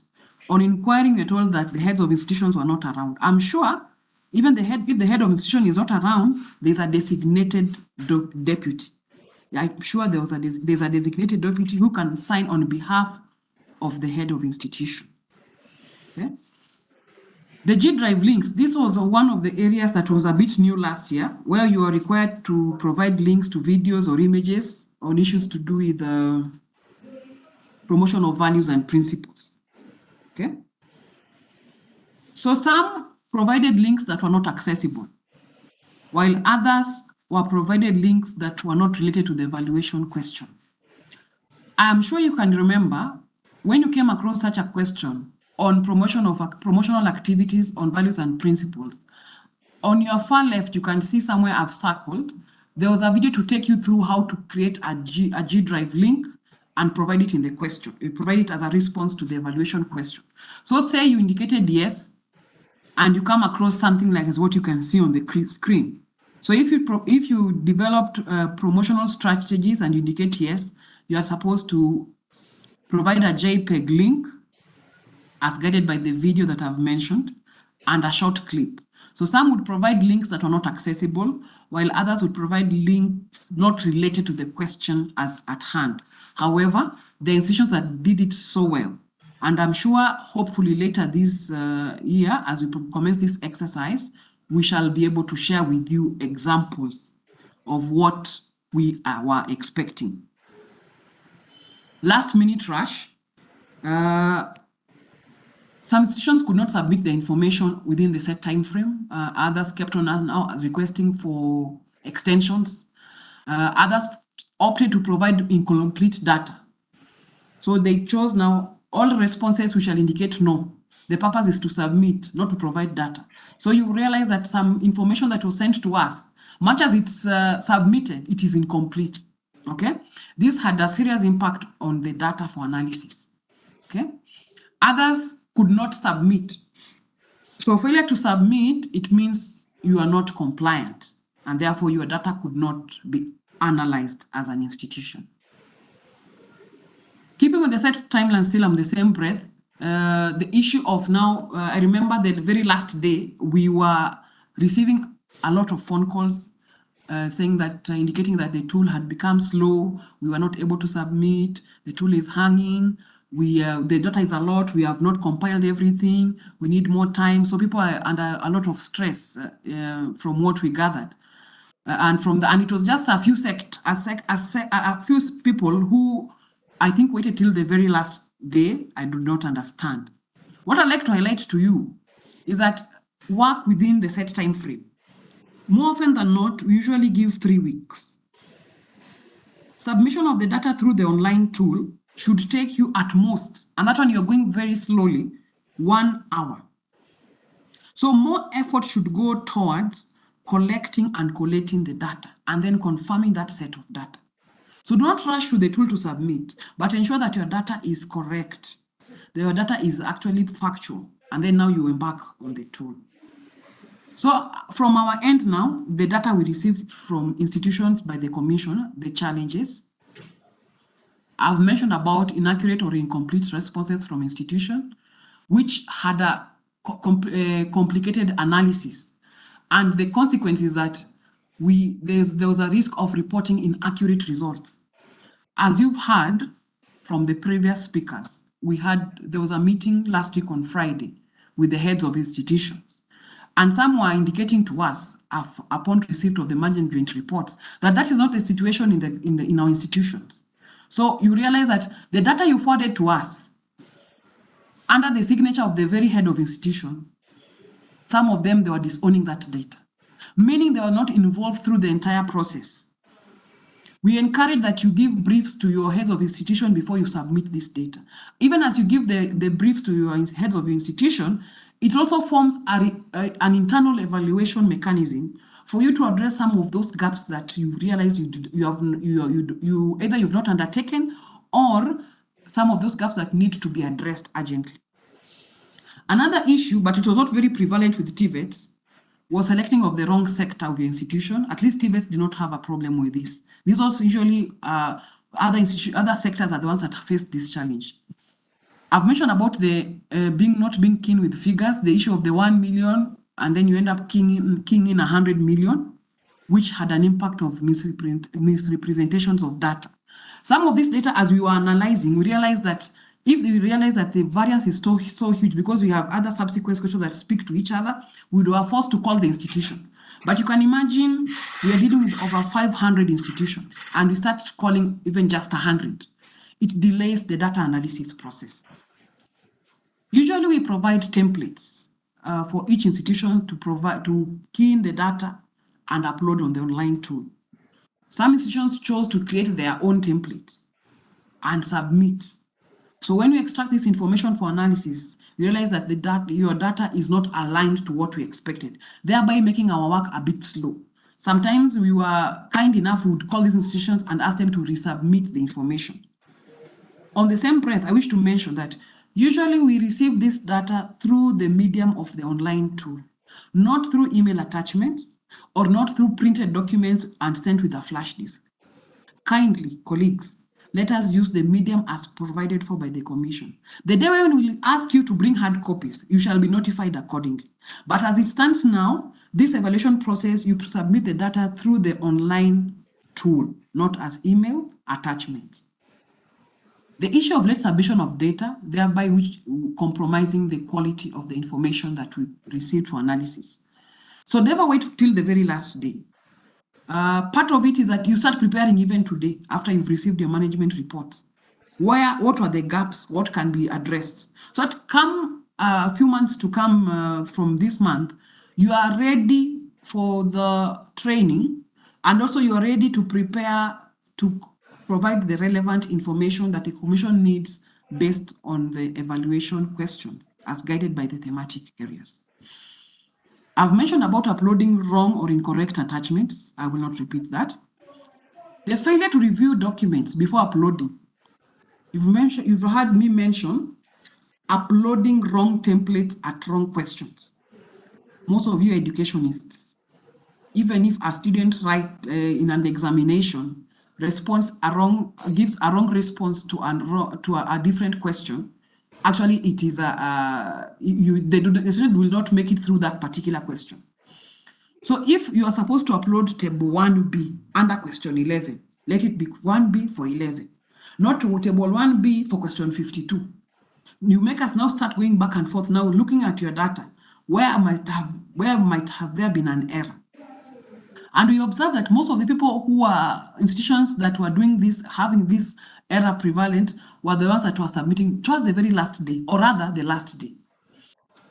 The reliance on templates from other institutions, that one I've mentioned, which had compromised the data integrity. So we were wondering, if I took templates from the Vocational Institute B and used them as mine, so where is your data as your institution? If you copy the ones for institution A and use them as yours. So this compromise on the data integrity, okay? The links to access data from G drives were either inactive or denied. We were denied access to retrieve them. So we had to actually call back again and ask you to allow us access.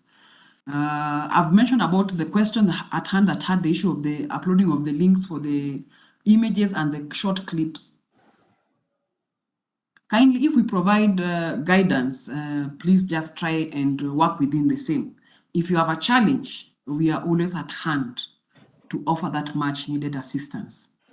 Okay, some links as provided, especially in that question on promotion of values, did not meet the threshold as per what we expected. So we've asked you if you have undertaken promotional activities on values and principles, and then you decide to provide us. You go to your YouTube page and you pick up one of the many groups in Kenya that sing patriotic songs and copy that link there. It is a good patriotic song. It speaks on maybe values, but it's not related to your institution. So align the same to what we kindly request you to provide. I've mentioned with it about the issue of keeping within the set timelines.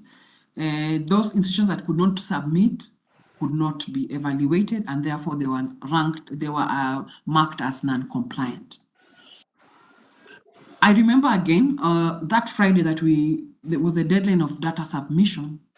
We would receive calls informing us that the tool has become slow, that the tool is hanging, that the tool could not provide the relevant information, the tool could not allow them to submit the data. And I like sharing with you, I would like to share with you this image as per what you can see on the screen, that all of us decide to leave work at 5 p.m. There's usually a lot of traffic and there's usually a lot of rerouting. So actually that's what happened last year. That on the very last day, there was a lot of data going over the same network, competing to reach a similar destination. So the consequence is that the path gets blocked as the data tries to get rerouted, and which means that now from your end, you see like the tool, quote, is hanging as per what you were saying, which led to the delays in data submission. Surprisingly, however, when we decided to extend submission of the data with 2 days, it eased. And then again, it peaked again on the second day towards the deadline, but it was not as much as it was when we had set the official deadline. Again, I wish to reiterate that we give you 3 weeks to provide this information. Kindly work within the 2 weeks so that if there are spillovers, then you are done with your data submission by midweek of the last week, if we give the 3 weeks. Another thing I would like to mention is that when you're submitting the data through the tool, kindly do not open multiple tabs. Kindly do not open the tool on multiple devices, because each institution, the tool is sent and is tied to a particular email. So if you choose to open it on multiple devices, the tool will definitely be slow or will be unresponsive. Another thing is that we usually provide a PDF copy of the evaluation questions in the instructional email. Work with that hard copy first. The issue of moving back and forth, what do I mean? You decide to go to the tool direct and you go to question 1, you upload maybe staff biodata. You go to question 2, you realize maybe you don't have a staff establishment, you decide to upload a blank document. You go to question 7 in that order, and then you reach question 50. You upload maybe a PDF copy of the customer service register. And then you remember question 2, you had said no. So you go back there, you upload without going to the preceding question, that the polar question that asks you if you have a customer service register, for instance. So the question 50, it is a yes, no. You say no. But in the question 51, you have uploaded. Definitely your data will drop because these 2 questions speak to each other. So the back and forth and opening of multiple tabs, as I've mentioned, and also fluctuating internet connectivity has an impact on the data in the transmission process. How do we overcome these challenges? 1, kindly read through the evaluation report and appreciate what is required in this annual exercise. Secondly, I'm sure you've received your management reports. Have a time frame in place to address these gaps and set modalities to implement them. The idea is to improve public service and ensure the policies and processes and activities are streamlined. This is a continuous process. It is not an end in itself. As we mount these virtual webinars, kindly attend. Kindly take your time to sit through and listen. kindly take time to ask questions and clarifications, okay?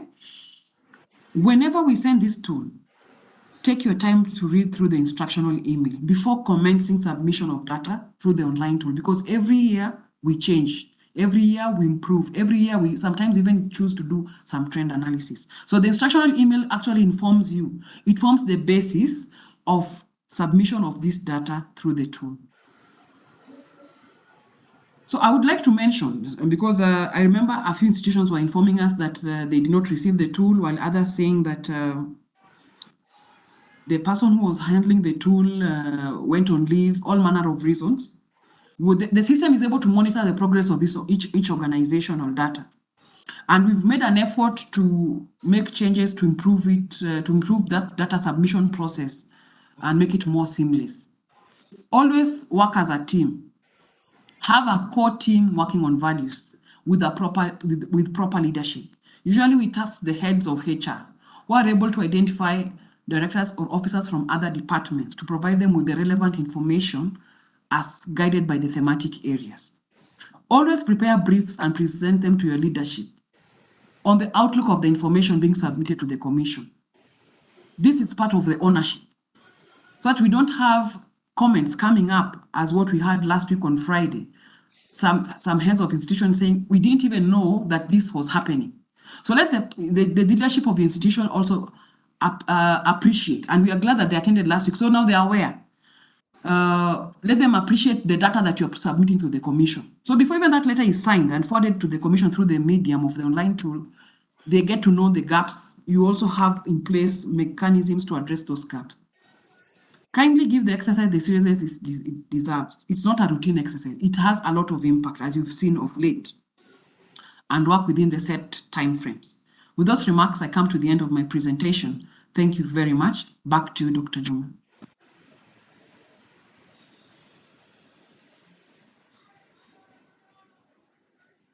Thank you, Lynn, for that elaborate presentation. They really to inform how we will move forward with regard to the forthcoming session. I want to call upon my colleague Jack. Jack, bring up your presentation. Institutions, RVTTI, you're saying you've not received the reports. Reach to us through the chat box for institutions that have not received the management reports. Yeah, and see the chat box. We've also guided. Jack, back over to you. Thank you, Dr. Juma. My presentation will be basically based on Chapter 4 of the report, which can be downloaded from the Public Service website, so Public Service Commission website. The links are provided under the chat. So if you have not downloaded, you can just click the link and you'll get a copy of the report from our website. So the objective of this presentation is to appreciate the methodology used in the computation of indices and rating of the achievement, and also to give highlights of performance scores per thematic areas. So in the computation of the index of each thematic area and subsequent compliance index for the institutions involved, the following steps. First, the identification and selection of the questions in each thematic area from the cross-cutting questionnaire. The questions were then transformed into indicators for determining the index. So after transforming the questions to index, the indicators were assigned a score of 1 to an institution that possessed the attribute, while if you did not possess the attribute which was required, you are scored 0. And for indicators that were requiring attainment of constitutional or legal requirement, a score of 1 was assigned for possessing the minimum constitutional provision, and progressively assigned values of between 0 to 0.99 for in an event the minimum constitutional provision was not met. So for example, the gender representation requirement is that not more than 2/3 of members of elective or appointed bodies shall be of the same gender. So implying the minimum 33% represent one, while anything less than 33% was done progressively. For example, if we have gender representation in an institution where we have 23%, then 23 will be taken against 33, and the assignment will be 0.7 as shown there. And for the persons with disabilities, representations, we know that the constitutional requirement is at least 5% representation for PWDs. So if you meet that threshold, you'll be assigned one. And if you don't, you'll get a 0. And if you have, say, something like 3%, you will be assigned the 3/5 to have 0.6.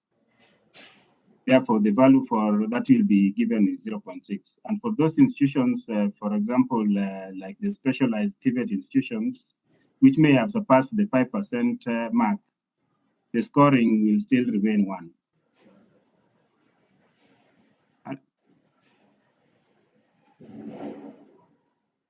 Under ethnic representation, the proportionate representation for an institutions with, say, 15 ethnic communities, and noting that the total number of ethnic groups in Kenya as per the 2019 census by the Kenya National Bureau of Statistics is 45, will be given by 15/45, and an institution will be assigned 0.33, which is 33%. Well, if your institution is fully represented with all the ethnic communities, you have 45, you'll have 45 out of 45, and that one you will attain 100%.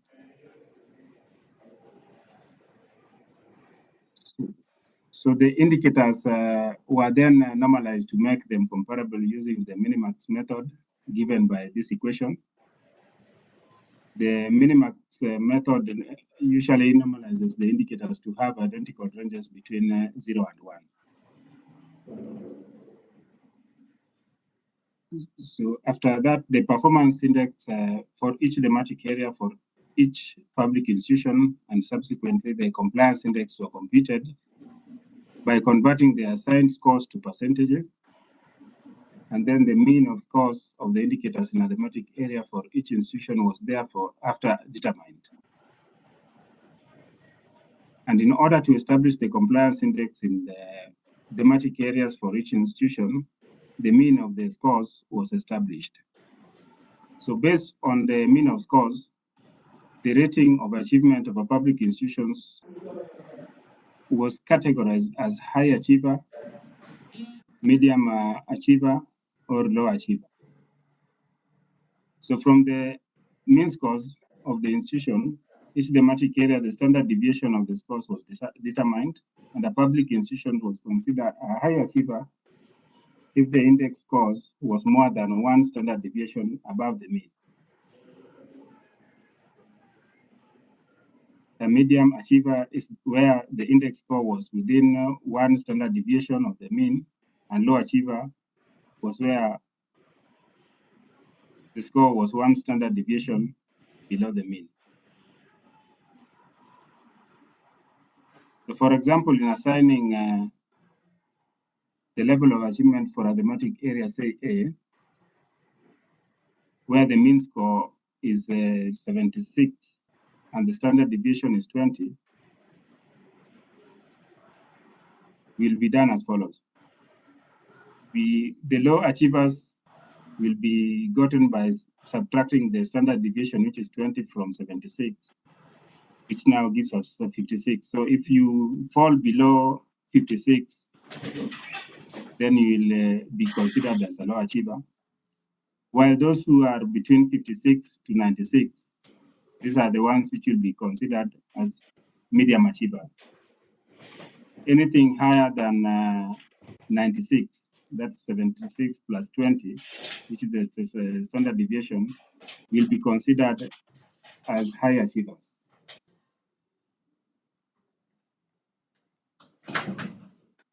This is what I've just explained. Now, let me give some highlights of the performance scores, starting from the first thematic area, which was service delivery improvement.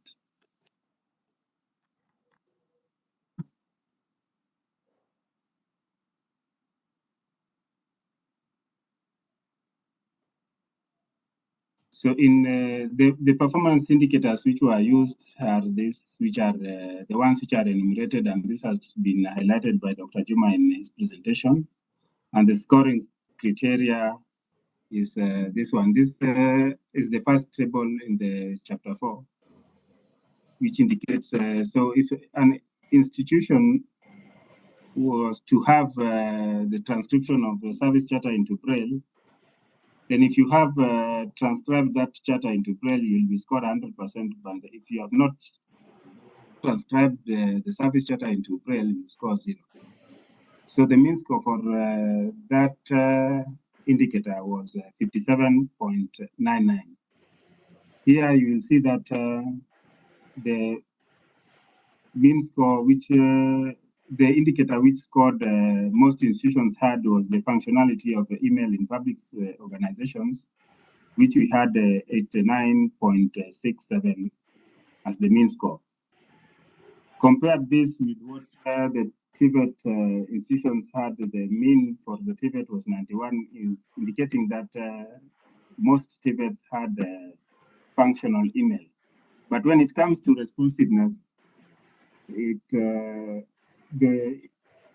TVET institutions, even though they had scored functionality as at 91.18, responsiveness they did not do well. It was 40.69, slightly above what we had here as 38 was as for, no, it was below the 46 which we had. So in analysis of the feedback, most organizations did not do well in analyzing the feedback from the customers.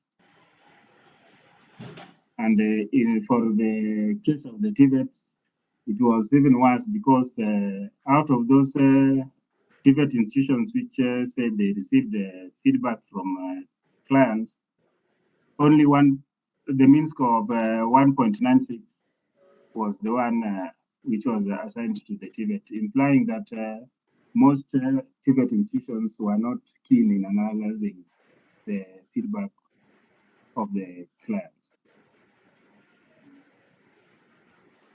So moving on to good governance, transparency, and accountability. The performance indicator which was doing well was the proportion of gifts given to public officers, which was valued at 20,000 shillings and below. And here we had a mean score of 74.3%. This compared to what TVET institutions had.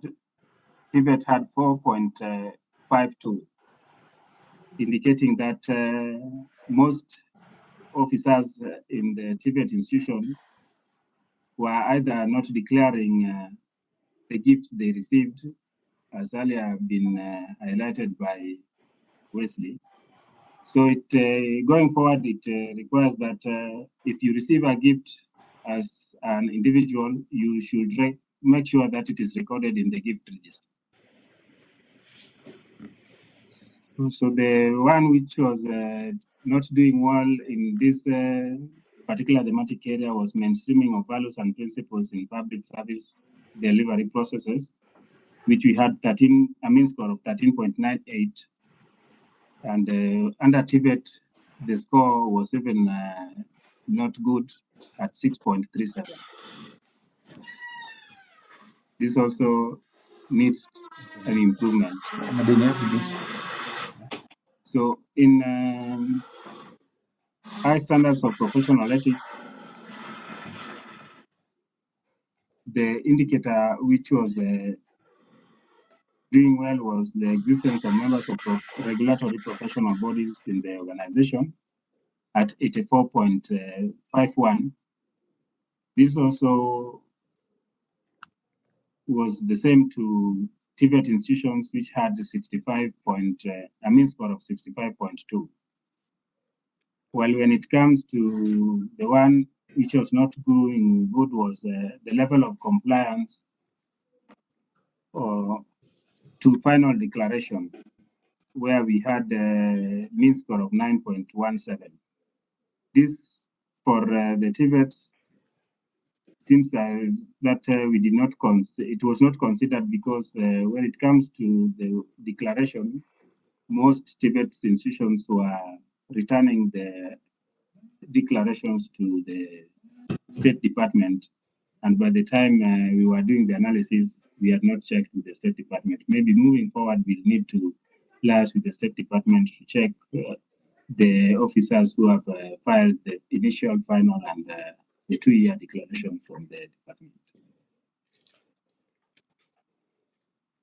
So under performance management, we had most organizations have their staff who had set performance targets, and the mean score was 87.2. And this also applied to the TVET institutions, which had 79.41. While in existence of a human resource management and development plan, most institutions did not have this human resource management and development plan. And we had a mean score of 5. And it also, the TVET institutions had a mean score of 2.45, indicating that even the TVET institutions don't have those human resource management and development plan. Moving forward to equitable allocation of opportunities and resources, the performance indicator under where we had the customization of facilities and the services for PWDs, most institutions had customized their facilities to PWDs, and we scored, the mean was 83.6% compared to 79.4 from TVET. While on the proportionate of representation of PWDs, this one, the service was not doing well. The mean score was 1.8, same to the TVET institutions, which had also approximately 1.79, which is almost equivalent to 1.8. Under efficiency, effectiveness, and economic use of resources and sustainable development, existence of most organizations had inventory of assets and liabilities, where we had a mean score of 91%.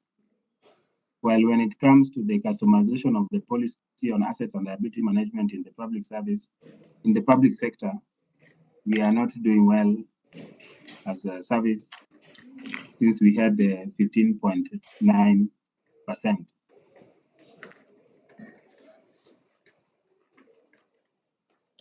Good. So public participation in policy making process. Most institutions had implemented policies in the last 5 years. The mean score was 75.9%, compared to TVET institutions had 67.65.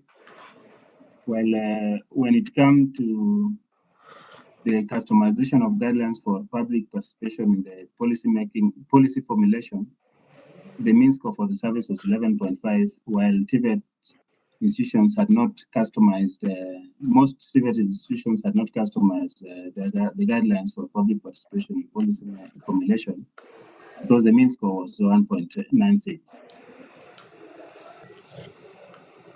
Now, in the overall compliance index for the service, given as 46.01, and the TVET institutions contributed to this, they had 35.7%.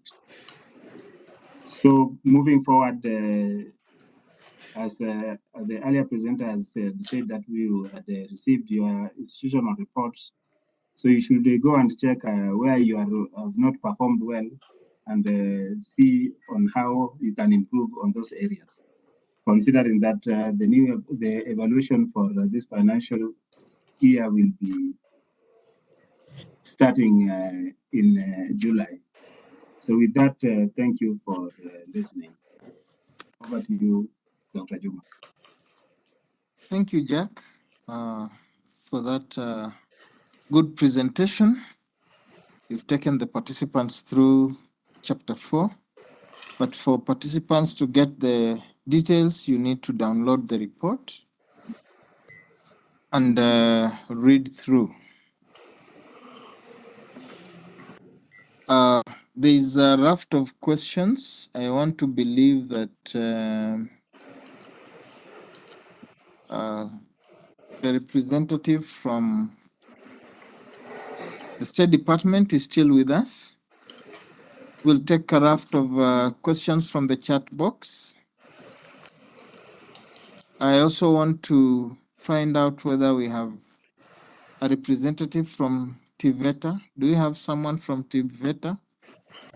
Just key in your name and on the chat box, then we'll be able to raise you.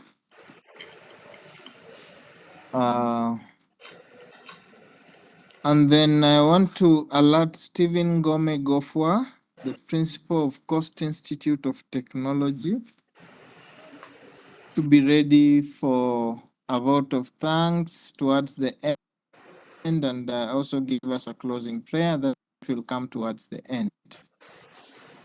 Then there was one participant who had been raising up his hand, Lidigu Sebastian. We would unmute you, but I don't know whether the challenge was on your end.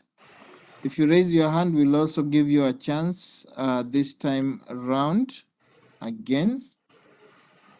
But I want to begin with Mr. Philip Zombo. There are quite a number of issues that have been raised on the chat box, touching on a raft of HR issues,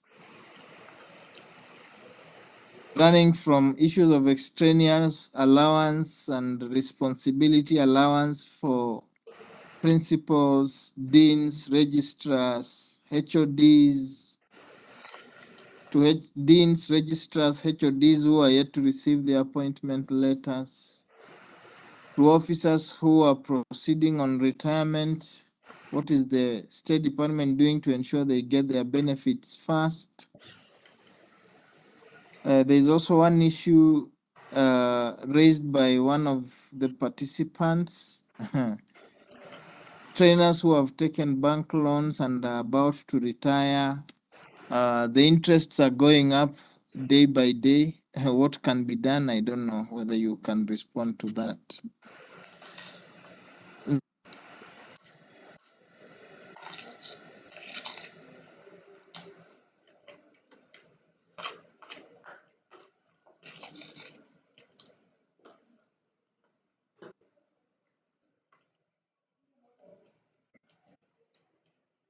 This meeting is being recorded. So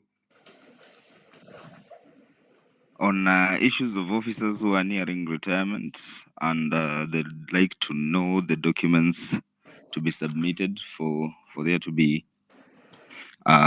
seamless transition into retirement. There's a plan to have pre-retirement training soon. I think it will be communicated to them in due course, where they'll be advised on all the documents that will be needed. And Then there was the issue of appointment letters of HODs and deans. To my understanding, those letters of appointment, they are being issued by the institutions. So it's the institution who forward the letters to us, and that's the point that we know that someone has been appointed as a HOD or a dean in an institution. Then on the issue of extraneous allowance and responsibility allowance to the principal, HODs and deans, on matters allowances, we normally stick to the SRC provisions on the same. So there is that.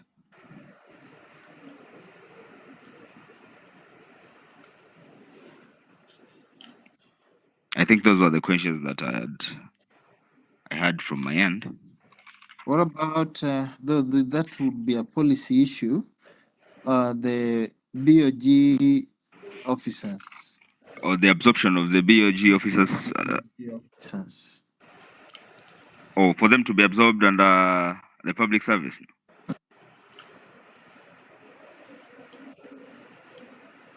Hello? Yes, anything you may, any response to that? I think on that issue, they just need to apply whenever the adverts come out for consideration on appointment. Yeah, I think. Yeah, and to add my voice to that, the policy first was to transfer the trainers, and that is what the commission moved with.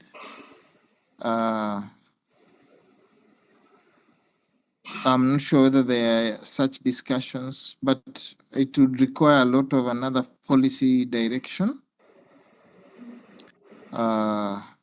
If there'll be such policy guide, then bring of these matters. But now I think the situation is the trainers are the ones who were absorbed and were transferred from TSC to the public service. And even in the old dispensation, TSC was only responsible for the trainers. The boards were responsible for the employment of the other non-technical officers at institutional level. So that's the policy position for now. If there is any shift, then this will be brought to the attention of the officers. This one of officers who are proceeding on retirement, that one has been handled. For the one for loans, that's really different. It's really outside our mandate and what we are also discussing. It's just now you and the bank, and I don't know.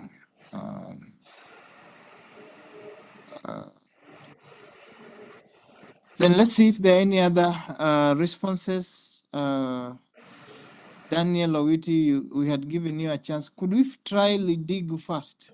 Sebastian. Shikoli, Lidigu.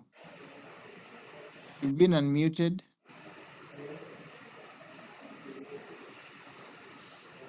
Zombo, put off your mic. Lidigu, go ahead and talk. Hello. Yes, we can. Thank you. My name is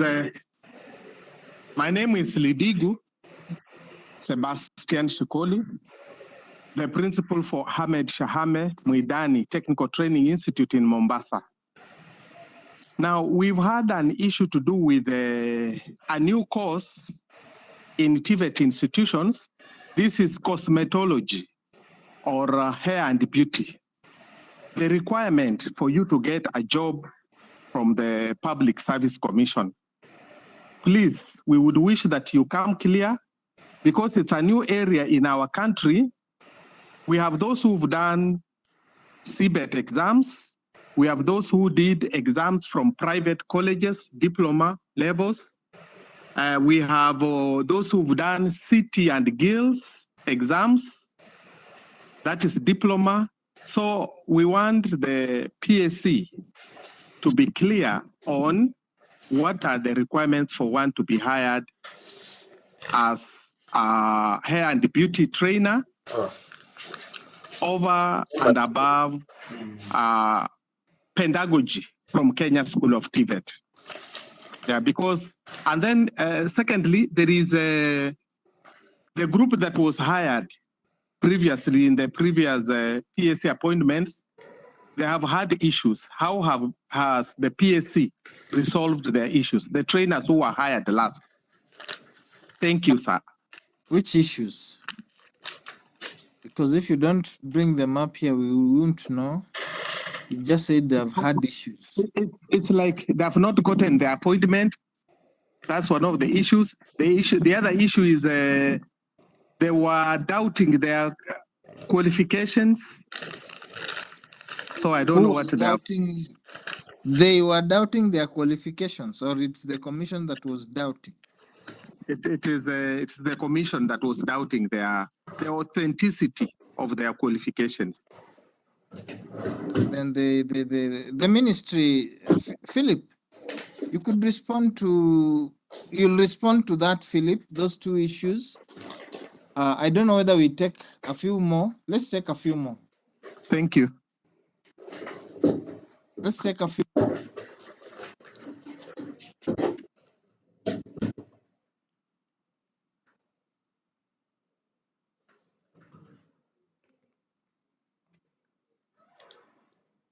Oh, Daniel, unmute yourself.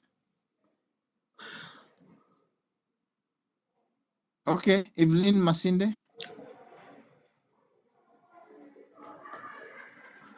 Evelyn Masinde, we've unmuted you. Unmute from your end. Okay, then we go to Isaac Correro. You don't have a mic, so you are not able to speak. Joel Kurgat. Kurgat, we've unmuted you. Unmute yourself.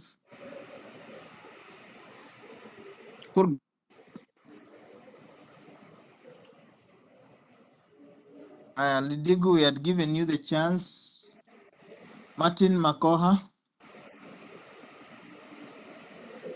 Martin, unmute yourself.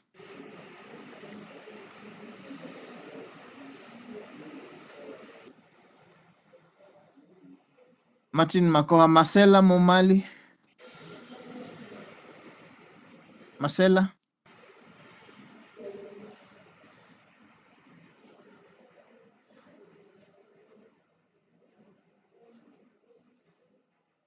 Marcela.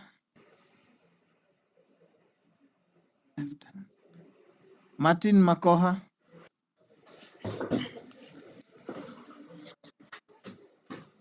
Lily Kisia.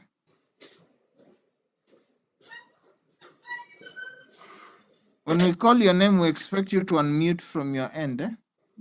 Okay, Lily, then we'll come to Martin. With Lily, over to you. Yes. Can you hear me? Yes, we can. Yes, I wanted to ask this question. There are some trainers you find have gotten very higher qualifications, like PhDs in their subject areas. How does the commission recognize such? Like, is there anything of added value that the commission does to recognize such very high qualifications? A PhD. Then let's have Martin. Martin, your speaker is on. Yeah, thank you so much, sir. I feel that on the issue of allowances of the management staff, the principal, the deputy principals, and so on, that Mr. Philip has responded to, I feel we need more clarification because he has said that we depend on the SRC. As it is now, there is no provision, there is no direction from SRC on that. And our counterparts in the secondary schools, it was actually recognized by the SRC and it was made remunerative. That is inclusive in their basic salary. But for us, there is nothing, there is no guideline from SRC as at now. Thank you. We need more clarification from the Commission. Thank you.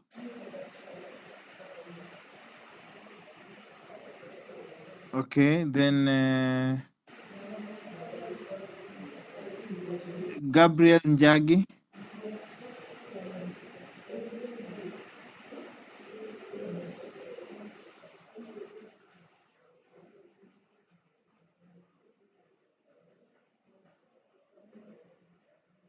Who is there? Gabriel, we've unmuted you. Okay, come down. Steven, there's a Steven down here. We've unmuted you. Sami Mbogwa.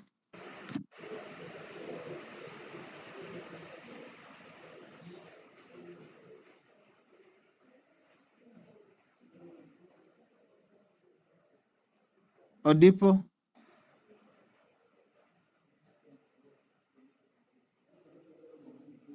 Lily Kisia. I think Lily, you had asked, eh? Njagi, go ahead. Yes. Hello. Hello. Hello. Just Can you speak, hear we me? can hear you, yes. Okay. I just wanted to register my concern that looking at the way people have problems getting into these webinars and looking at the importance of the webinar or the report, I would suggest that probably you hold a basic meeting in some place so that people can be able to be explained to all these matters. Like the whole of the morning, I was trying to get in with a lot of difficulties sometimes because, of the connection problems. Thank you. Okay, we've noted. And sometimes if you have those challenges, you can hotspot using your mobile phone. Okay, there are some issues on the chat box, mainly touching on HR issues. When will the scheme of service for TVET trainers be given out? Can a BOG trainer be appointed as head of department when there is a PSC trainer? Teething problems, eh? Then there is which other one? Issues of allowances.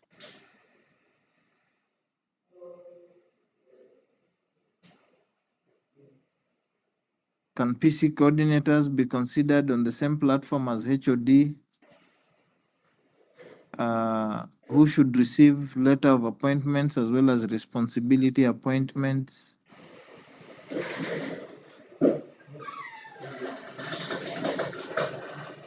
If an institution had chosen to do audio recording, should it be penalized for not doing Braille? Was the audio recording, is it on your website? Because how do we know that you did audio recording? Can the wealth declaration forms filing be made online? Currently submitted. The physical filing is prone to errors that leads to rejection of the forms when submitted. Nzombo, are there some you could respond to? Then I'll give my colleague to respond to a few others. Philip.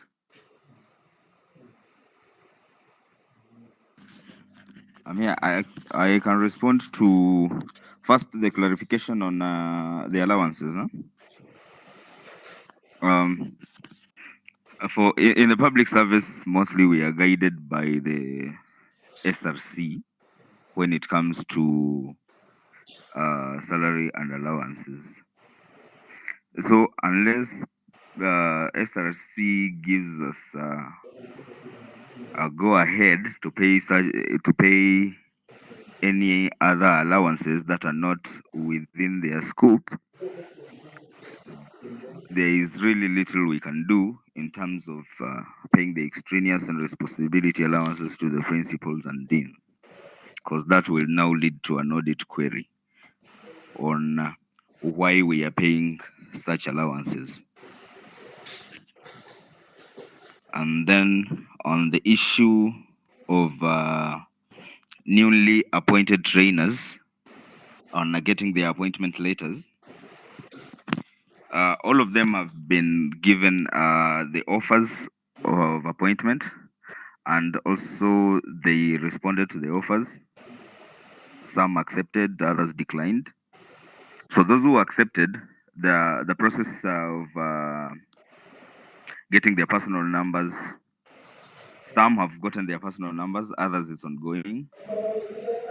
And those who have now gotten their personal numbers, now we are preparing their appointment letters so that they can be sent to them through their respective institutions and principals. And then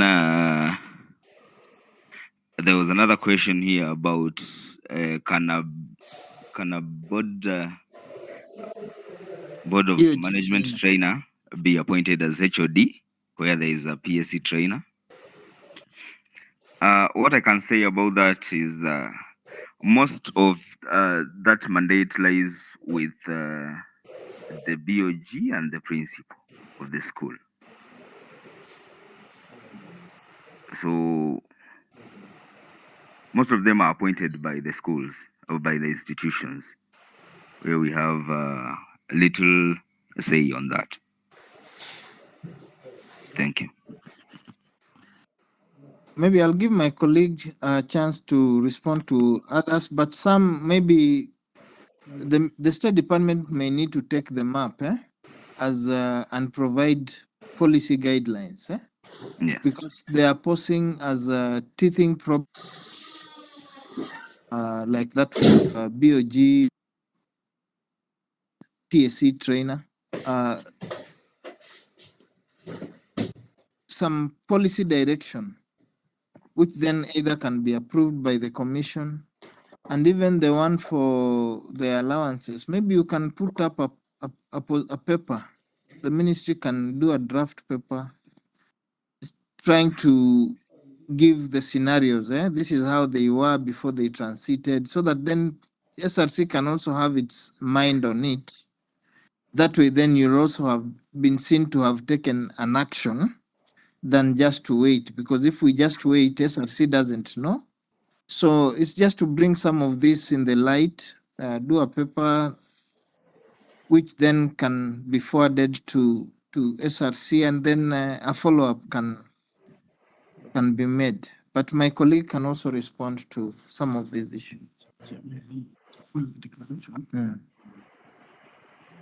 Yes, thank you, Juma. I think there's one question on automation of well declarations. We are working on that. We agree. We have been working on it for a while. There are also data protection issues that we have to work on. So it is work in progress, and in due course, you will be informed of the progress. But in the meantime, make the clarifications that have been requested of you. It's not a new exercise. We have been doing it throughout. I know maybe while under TSC, clarifications were not, I'm not very sure that they were sought, but that is a requirement under the Public Officer Ethics Act. We will also be discussing with our colleagues in TSC on, they have requested a meeting on Monday on the same. So make sure that you provide the information that has been requested, especially the part of your spouses and dependent children. That form is very friendly and it is a very short form. It has only provisions for personal information and financial information, number 8, 9, and 10. And then there's a part in number 9 which requires or provides for you to give any other information. So it's a very friendly and it's very short. So attach the necessary declarations for your spouse and dependent children where applicable, and then submit those clarifications as required. And any other clarification that may have been required of you, and whatever has been sought from you is in your best interest. It is in your best interest because as you continue in the service, you do not know how else or what else these records can be put into. It's an integrity test. And you are given an opportunity to subjectively give your information. So you exhaustively go give accurate information to the best of your knowledge and make sure that you have not omitted any information that is necessary or relevant. So for this year, I think we were still manual, but going forward, we are working on a declaration system, which is on an automated platform. Thank you very much for that. I think the rest of the questions are really mostly personal. Others are areas which are HR, conditions of service.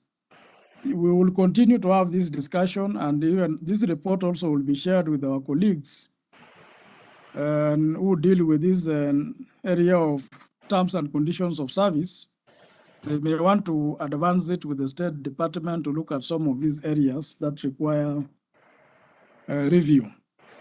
So thank you very much for participating, and I wish you well and for the remainder of the activities in the year. We'll also compile a detailed report which we will share with the Commission, and some of what you've raised on HR issues, we will be able to bring them up so that the Commission can also make informed decision and guide accordingly. We are coming to the close of this webinar. I want to believe that Stephen Ngome, Gofwa, you're in the house. Stephen, raise your hand. We want to give you this chance to move a vote of thanks. Stephen, unmuted you. Mute from your hand. You move a vote of thanks, and you can give a closing prayer. Or if you have a colleague next to you, you could appoint that colleague to give a closing prayer. Stephen, unmute. Very good. Over to you. Yes, speak, Stephen. Oh, thank you very much, sir. May I take this opportunity to recognize the guests of honor who opened this forum and all the other protocols observed, all commissioners,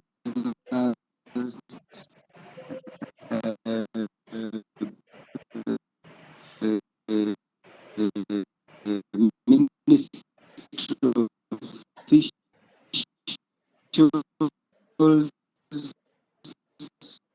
There's a challenge with your network, Stephen. You're breaking.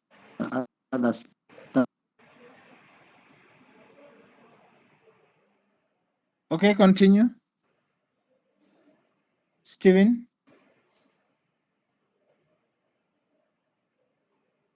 Hello, Stephen.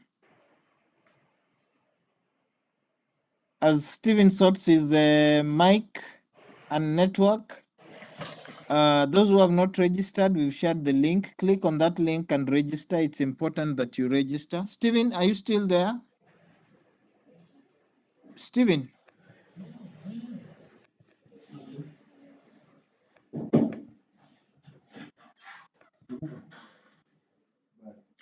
And how are you? Looks like he's having challenges. I don't know whether we could get Lidigu to continue. Lidigu.